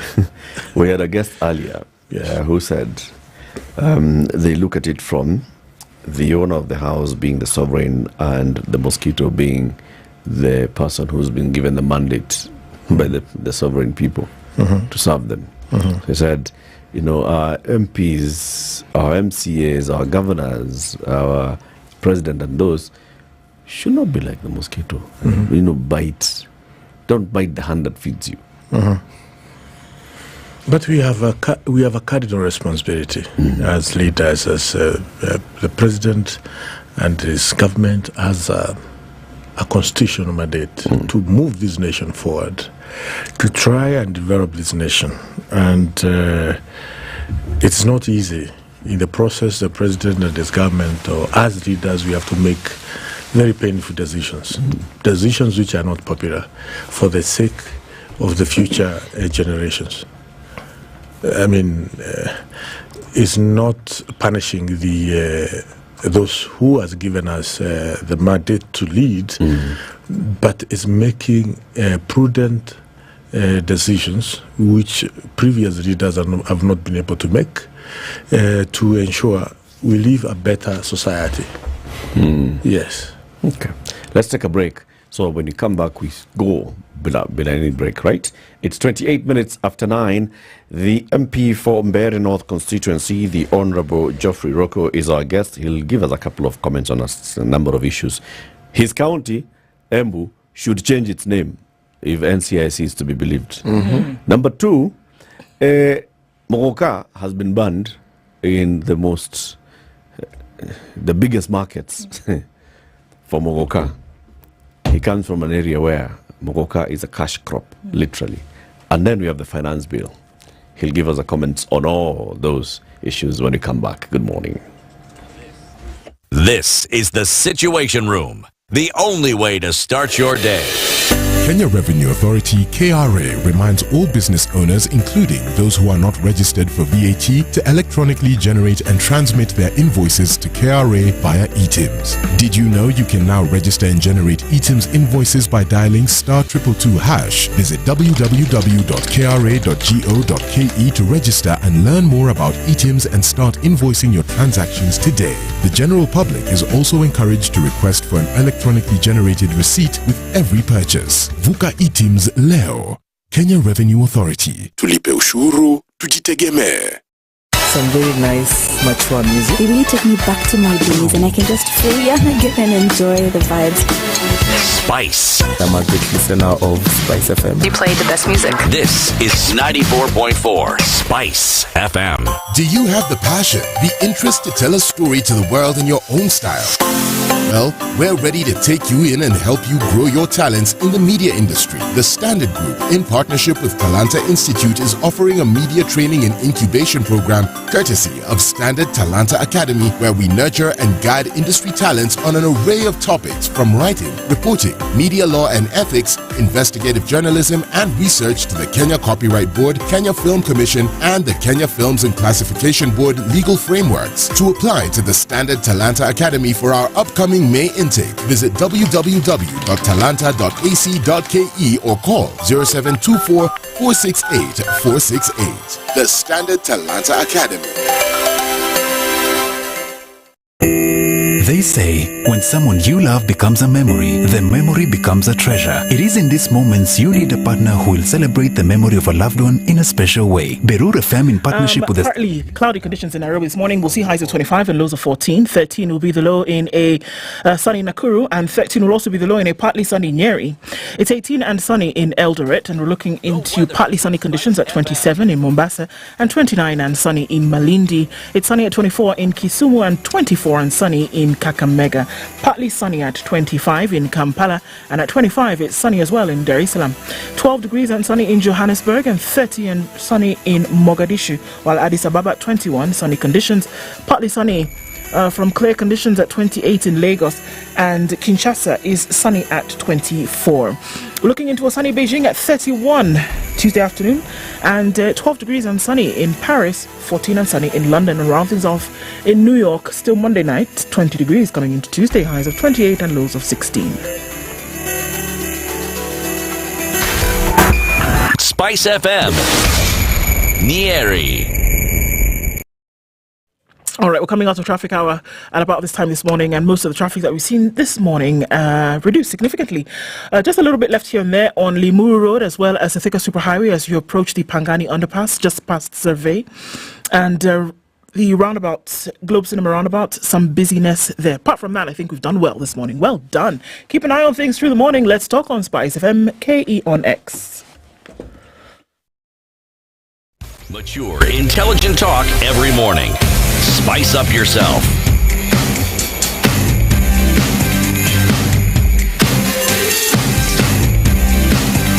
Mornings done right.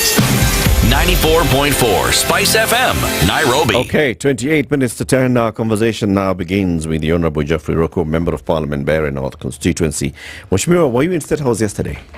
Yes, I was there. In a meeting with President William Ruto, when he met leaders from Embu. Yes. And it was a conversation about Muguka. I've held a productive meeting with the leaders of Embu County on the recent ban on Muguka. We have agreed that Mira and Muguka being a scheduled crop, a meeting be convened to discuss this issue. Consequently, I've directed the Ministry of Agriculture to convene a forum of all parties and stakeholders concerned.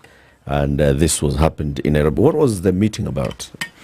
The meeting was basically about asking the president whether we have other government which are making laws which contravene the national government, the national laws of the land.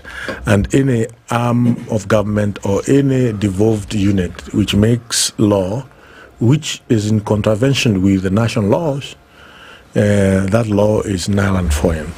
And the executive order issued by Mombasa governor, as far as Muguka is concerned, is null and void, because Muguka is a shading crop.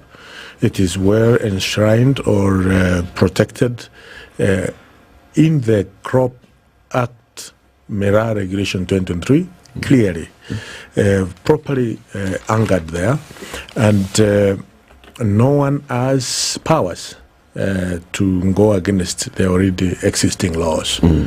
So, and also, it is important for the governors from the coast to really address the root cause, the real problems, and stop,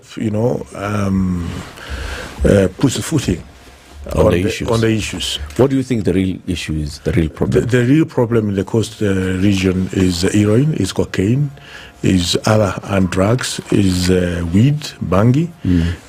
That is the real problem. And that's what we should be seeing the coast governors coming together, asking the police and the government agencies to arrest all the drug barons. This is what we have done, especially in Mount Kenya, as far as illicit brew, adulterated alcohol, people consuming ethanol in the name of alcohol. And we have made very good progress as far as adulterated alcohol in Mount Kenya region is concerned, because it was a serious problem, a serious menace, and is a problem. Drugs is a problem in the coast region. And one of the drugs is not Muguka. No, it's not Muguka. Muguka is not a drug. It's just like saying coffee is a drug or saying tea is a drug. Muguka is a stimulant, just like coffee, just like tea. And the problem they are describing in the coast region, where we come from, we don't have that problem. And we have grown this crop for ages. Our forefathers, great-great-grandfathers were using Muguka, and we are still using Muguka. So the problem they are describing, we don't have that kind of problem in our region. So the thing is, please, the advisors of the governors from the coast region, they need to be fired, all of them.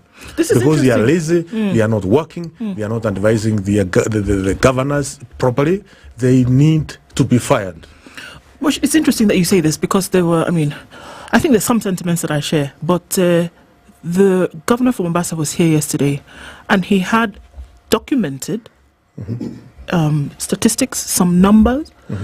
For us, it was quite shocking as well, that there are folks who are being admitted in hospital for psychotic and psychiatric care, and the use is Muguka. It is not anything else. It is specifically Muguka, that they've been admitted, and it can be traced to that. In fact, there was a number that was given. It was 45 out of the 70 admissions. 45 were as a result of Muguka use. What would you say about that? Those statistics are not true, because I have scientific publications which have been done by professors from different universities, professors who have in the field of biotechnology, who have studied the effect of the active element in Muguka as well as in Mera, because it's one and the same thing, and no indication whatsoever that that active element within Muguka that makes Muguka to be a stimulant that can be abused to the level of someone becoming a SOB. But when you mix Muguka with weed, with heroin, with cocaine, definitely you are finding your way to a rehabilitation or psychiatric hospital. That's for sure. Do I hear you to be saying that those who are at the coast, who it is said have problems with Muguka, are of necessity ingesting or consuming other drugs, and so the mixture of these drugs and Muguka is what's causing the problem that we are seeing? What I'm saying is, Muguka as a stimulant cannot cause the damage which Governor of Mombasa and other governors are describing. What causes that damage? And we have publications already, done properly, well researched, and I have them here. I can open my phone and get and retrieve them. You can quote some. Please do. You know.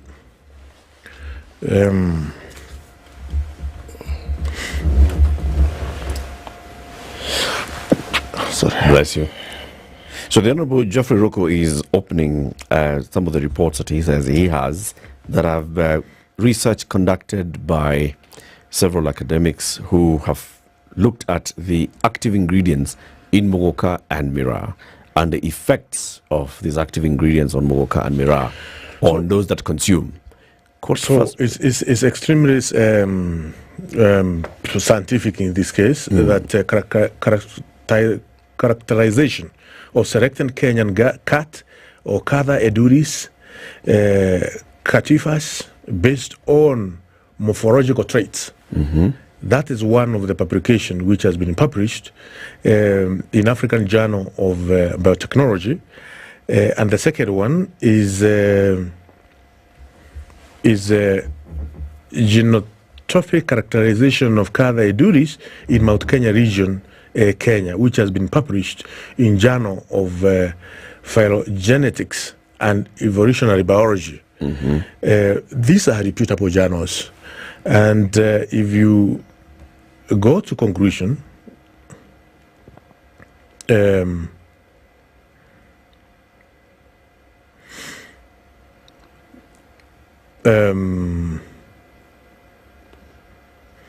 so the conclusion is, when you ban Muguka and you leave Miraa from Meru, it doesn't make any sense at all.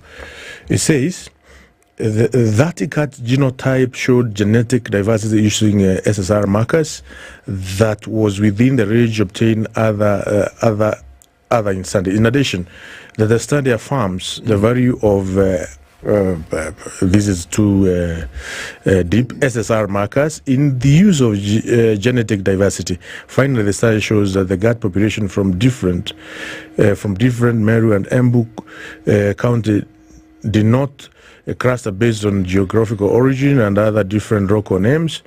The gut. So they're the same. Sorry, yeah, they are the same. The study.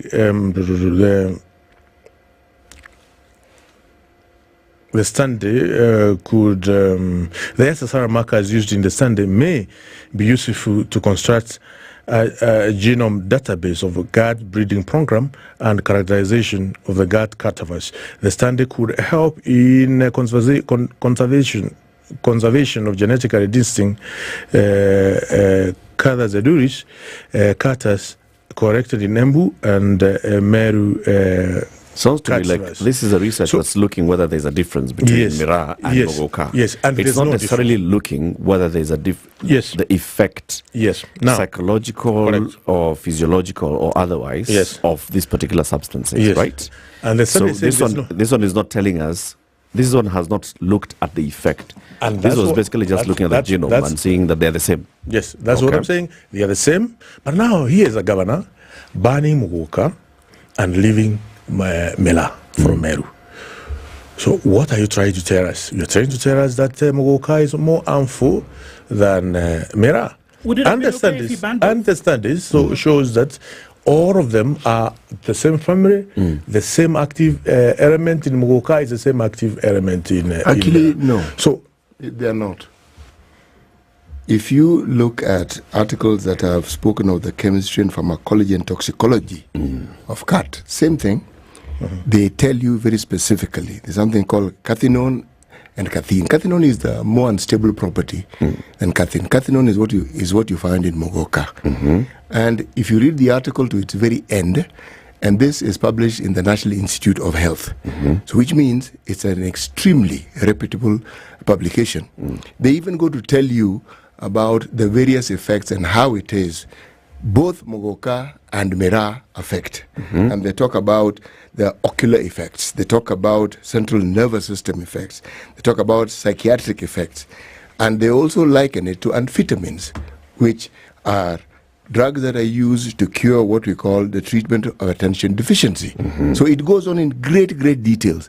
So if you're talking about adverse effects, it does have adverse effects, and it's been documented. Mheshimiwa Roko, are there people who consume Muguka in your constituency? We all consume Muguka in my constituency, All of you included. All of you? Me included. I chew Muguka. Have you ever seen, are there people in your constituency who have had adverse effects after chewing Muguka or Mira? I want to repeat again and again that Muguka does not cause whatever is being described by governors from coast. What causes what is being described is when you chew Muguka, you chew Mira, you smoke weed, you do your unga. What's this unga? Cocaine and heroin and other drugs or illegal substances. That is when you become a zombie. But if you chew your Muguka and you take your tea, you will be able to do anything else without anything. So Muguka is harmless in as far as you're concerned? Muguka is a stimulant. It makes you be able to focus in whatever you are doing. It gives you extra energy. If you want to go throughout the night without sleeping for you to do a certain task, you will chew a Muguka, you will concentrate throughout the night, and you will deliver whatever you want to do. And for those who are saying that Muguka makes men from not be able to perform, not be able to do their conjugal responsibility, whoever is saying that, I saw the CS for Public Service trying to insinuate that we have men from Meru, from Tharkanidhi, from Embu, from Bere, who, if I don't want to say this in a national conversation, but the point is, who have not been affected, not been affected. Children are there, and we are doing quite okay as far as that sector is concerned. Mheshimiwa is right, because you see, one of the effects, when you talk about adverse effects, many of these stimulants, as he calls them, have two sides. Yes, there are people who've used the very properties for athletic performances to enhance it. So it isn't that he's wrong. He's absolutely right. It's even used as a cognitive enhancer. Okay? Some people use it as an aphrodisiac. Some use it as a euphoriant to make them feel happy. But that having been said, it is the same drug that then causes lethargy, psychotic hallucinations, cognitive dysfunctions. It has adverse effects. It has the positive side, as he mentioned, and has the negative. Now, when you look at what is licensed to be sold as something that can help treat ailments, and that's where the amphetamines comes in. One of the problems with prescriptions is when one goes off prescription, the harm, because every time you buy a drug, there's what you call contraindications. There's a whole list of things you're told about the drug. If you have this condition, don't take this. But when one does, then the negative effects that you're told would come with it are now put into play. So I'm simply saying this. When you look at the effects that this particular stimulant, as Mheshimiwa has called it, has caused, I believe the people at the coast are reporting what they see and what they know and what they have evidence to. Mheshimiwa, do you have evidence that the people who have the problems that are being mentioned are mixing drugs, as you say? Is there evidence to prove this? Yeah, I think there's evidence. I think there's evidence because... do you have that evidence? I have seen a few of them from my community.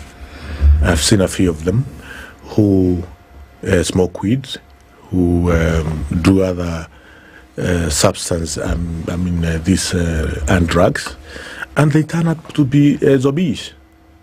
But as far as Muguka is concerned, someone who wake up, go to his normal day-to-day basis, chewing Muguka, has no effect described by the governors from the coast region.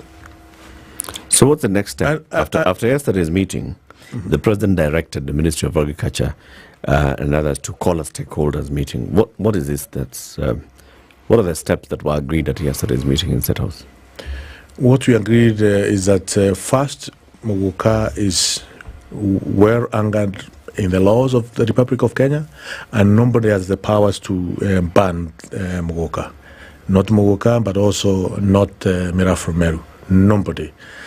And that is a very bad trend coming from governors from Coast Region. And we know there are some history about the Coast Region.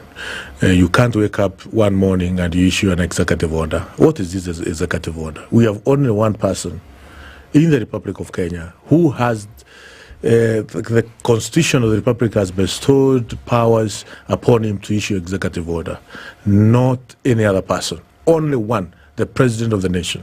So you can't wake up and issue an executive order. You will wake up tomorrow and issue another executive order and say Coast Region want its own land registry. Issue another executive order and say Coast Region has its own police force. Wake up tomorrow and also say issue an executive order and say Coast Region or whatever county in the coast want to have its own army. What direction is that? That is a secession direction. The governors from the coast must be stopped. A small thing can lead to a crisis. And we told the president, please stop these people. That is not the right direction. If they want any amendment of the law, let them bring that amendment in the National Assembly. Let it be debated. Let it be tabled on the floor of the House. Let's discuss the bill. Let's see the amendment. But you don't wake up and issue an executive order just because you elected a governor. No constitution gives you that kind of mandate or powers. Tomorrow you wake up and issue another executive order of saying we want to collect our own taxes. Okay. I think that this conversation is going to continue. I think that there's still going to be a lot of engagement when it comes to this moving forward. But one thing that you have mentioned is that, let's take it to the floor of the House and discuss. Let's legislate on these issues. And then one major issue that is being discussed or legislated is the finance bill. That has come into fore. It's in play at the moment, and there are very many things that have already arisen. And one of the things we were discussing before you came in was, look, how confident or what guarantee do we have that members of parliament who are tasked with the responsibility of making sure that they represent the people, what guarantee do we have that in this too, members of parliament are doing what they should to ensure people understand them and that their views are being represented properly when it comes to this particular bill? The guarantee is there because we are keen. We represent the people of the Republic of Kenya and we want to see this country prospering, moving forward. So we have to be keen as members of parliament in all the bills which come on the floor of the House, not only the finance bill, but also other bills which touch the lives of Kenyans. And in this case, a finance bill, there is taxation is not a topic which any Kenyan, even members of parliament, want to really to talk about or to say we really want to be taxed. Nobody wants to be taxed. Nobody wants to be taxed, including even the president. He doesn't want to be taxed. But we have a responsibility as a nation to grow our economy, to finance the budget, which was the budget policy statement, which was routed in Parliament as one of the best policy budget policy statement by both sides of the House. So we say these are very nice budget. It's cutting across. It is allocating resources where they are supposed to be. But we are not asking ourselves, where do we get those resources from? So when it comes to the point of raising the resources to finance the budget, that is where the problem begins, because nobody wants to be taxed. Not the members of parliament, not the businessmen, not the teachers, not the engineers, not the doctors. Nobody wants to be taxed. Not the manufacturing companies. So it's a very unpopular topic to discuss. But we have to face it. We have to tell Kenyans, yes, this is a budget. And government does not have endless pot of money. This money must be collected from somewhere. And there are two options. Either we tax you, whatever you earn, or we borrow. We can borrow the entire GDP of this nation, or even go beyond the GDP of this nation. But it has serious consequences, extremely serious consequences for the future generation. So we have to squeeze ourselves to to finance the budget of this financial year, because we need roads, we need hospitals, we need schools, we need our security to be well maintained. All this is expenditure which must be met from a certain source. From revenues collected from the people. Exactly. Has Parliament, of course it did, Parliament asked itself when it was looking at the budget policy statement, why the National Treasury through KRA has not met its revenue collection targets this year and the previous year? Yes, it is true. And it's not the first time, but also we need to ask ourselves, that was the target of the financial year 2023-2024. But did it exceed the previous financial year revenue correction? And the answer is yes. Okay. So we went beyond 2022-2023, 2021-2022 financial year revenue correction. 2022-2023 financial year, there was a target which was not met by KRA. True. But did we exceed the amount of revenue corrected from the previous year? The answer is yes. So, meaning we are moving in the right direction as a nation, as a government, as an administration, in terms of raising revenue.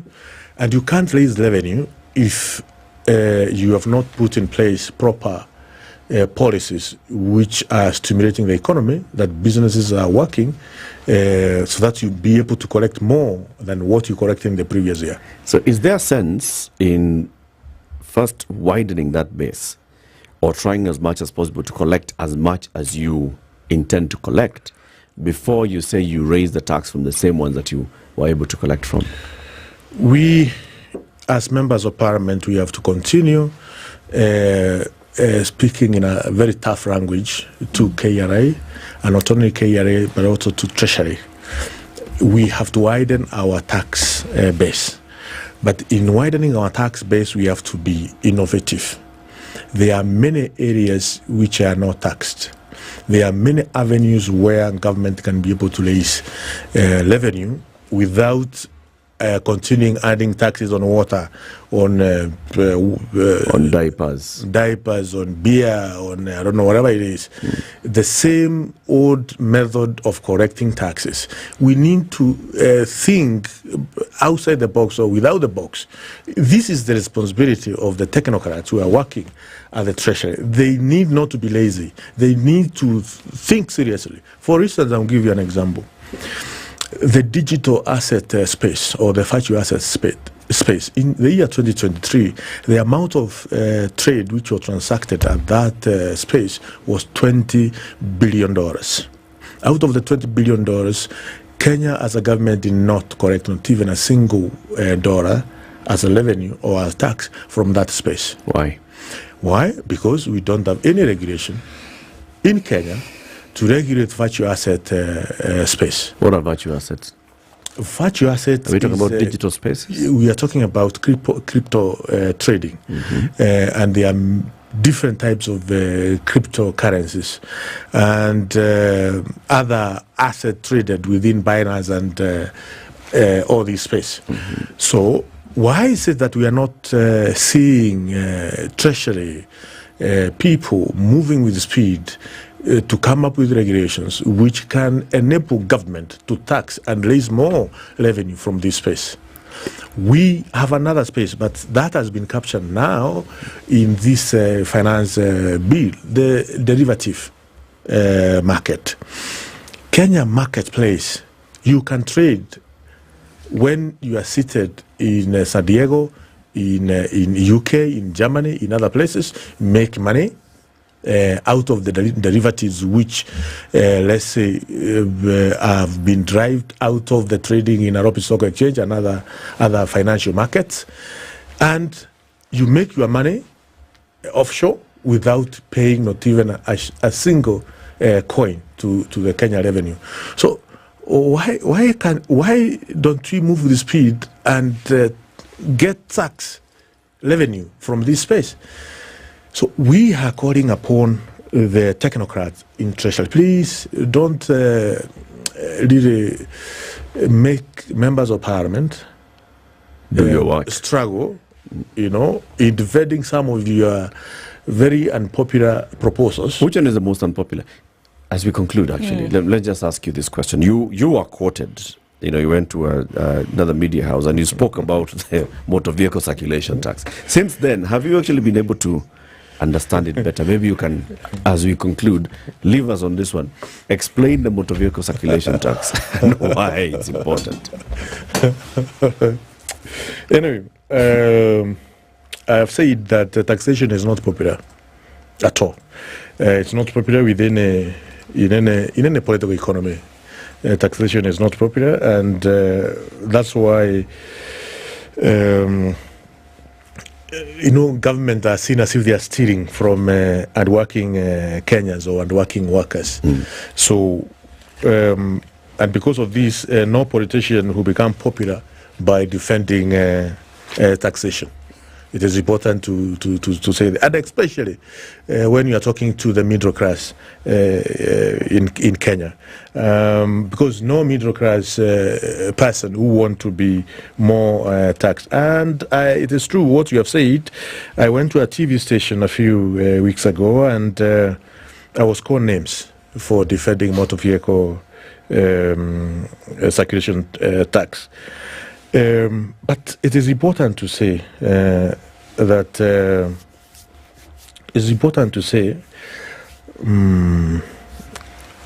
out of the cars we have, the vehicles we have in Kenya, we have about 4.7, about 5 million vehicles on the road in Kenya, owned by about 4.7 million Kenyans. So that means out of 50 million Kenyans, only 5 million Kenyans who own vehicles we see across the Republic of Kenya. Now, the State Department of Roads has a budgetary allocation of about 200 billion Kenyan shilling, financial year 2023-2024. And out of that, the equitable share national revenue allocated to 47 counties was about 390 billion. Okay?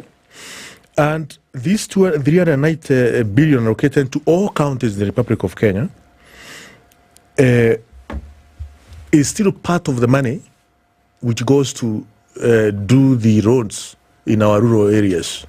Okay? Now, what does that mean? It means that the highest development budget in Kenya funds the lifestyle of less than 5 million Kenyans. What do you mean by lifestyle? Because of making the roads?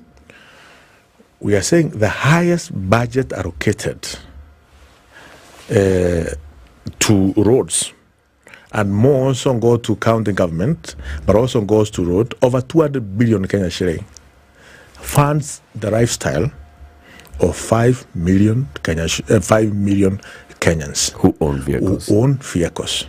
So the question is, if 5 million Kenyans own vehicle and we spend huge amount of money as a government, as a nation, for the purposes of these roads, what will be wrong? Asking an extra coin to from these 5 million Kenyans so that we can continue making the roads more travel, so that we can continue expanding more roads in the Republic of Kenya. My constituency, Better North, about 80% doesn't have any tarmac road. More than 80%, my constituency. When will be my constituency, Better North, have more than 70% of tarmac road? What is this we need to do as a government to get my roads in my constituency tarmacked? Where do we raise this money from? Will I be wrong if I ask these Kenyans who own 5 million vehicles to pay a little bit more, to pay a little bit more, so that my constituency can be tarmacked, and many other constituencies in the Republic of Kenya? What is wrong with that? Is it too much to ask? When the government of the Republic is spending more than 300 billion every year to finance your lifestyle.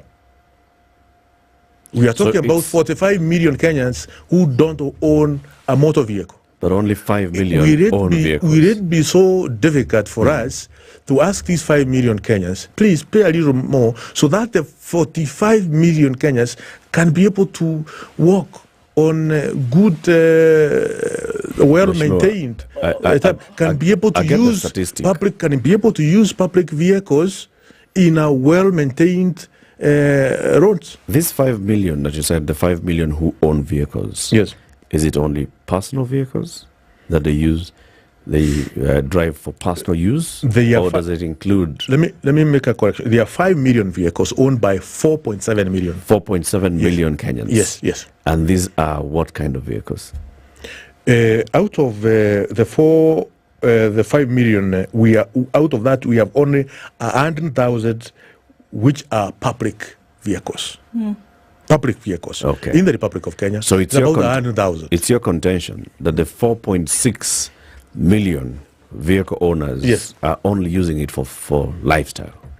So when we spend money on building roads, 10,000 kilometers of roads or 11,000 kilometers of roads, we are only doing this for the benefit of 4.6 million Kenyans. No, don't put words in my mouth, which that is not the interpretation. I want you to get it right. What we are saying is that the president and his administration is asking the 4.6 million Kenyans, please, we want to build more roads in the Republic of Kenya, so that the Asuras in our village can enjoy proper roads. We spend more than 300 billion a year to ensure roads are well maintained, for you to be able to drive your car properly, for you to be able to move from one corner to the other in comfort. What is this so difficult? If we ask just an extra, what we should be discussing now is whether 2.5% is too much or too little.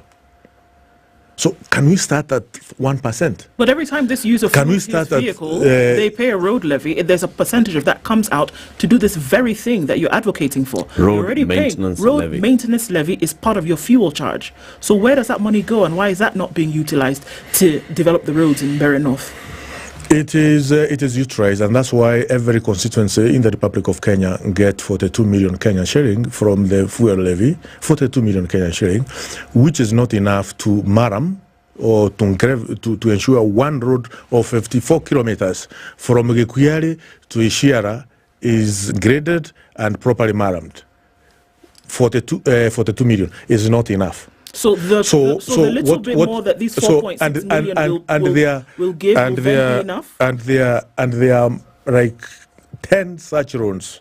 So you find that the people in the village are continuously, year in, year out, living in extremely deplorable conditions. Well, will the money that will be gotten from these 4.6 million users then be enough to cover this thing that you're talking about? Will it be enough? This extra tax that they're being asked to pay, will that money from these 4.6 million users be enough to do what you're speaking of? It may not be enough, but it is the right step in the right direction. We have to progressively make progress, improve, make baby steps in the right direction. Because, most of the middle class are living in urban centers. Their children are going to school in very nice schools. Forgetting that, you go to a very deep rural area, very deep, in a village called Ngarwereri, where people there, children there, walk 5 or so kilometers and go to school in an extremely deplorable conditions.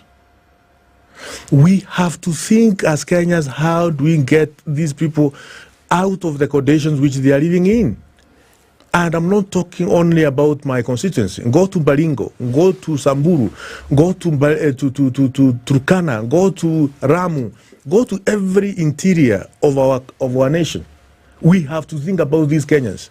We cannot continue thinking about us. who live in urban areas, in Nairobi, in Livia suburb, like my sister here. Oh, okay. So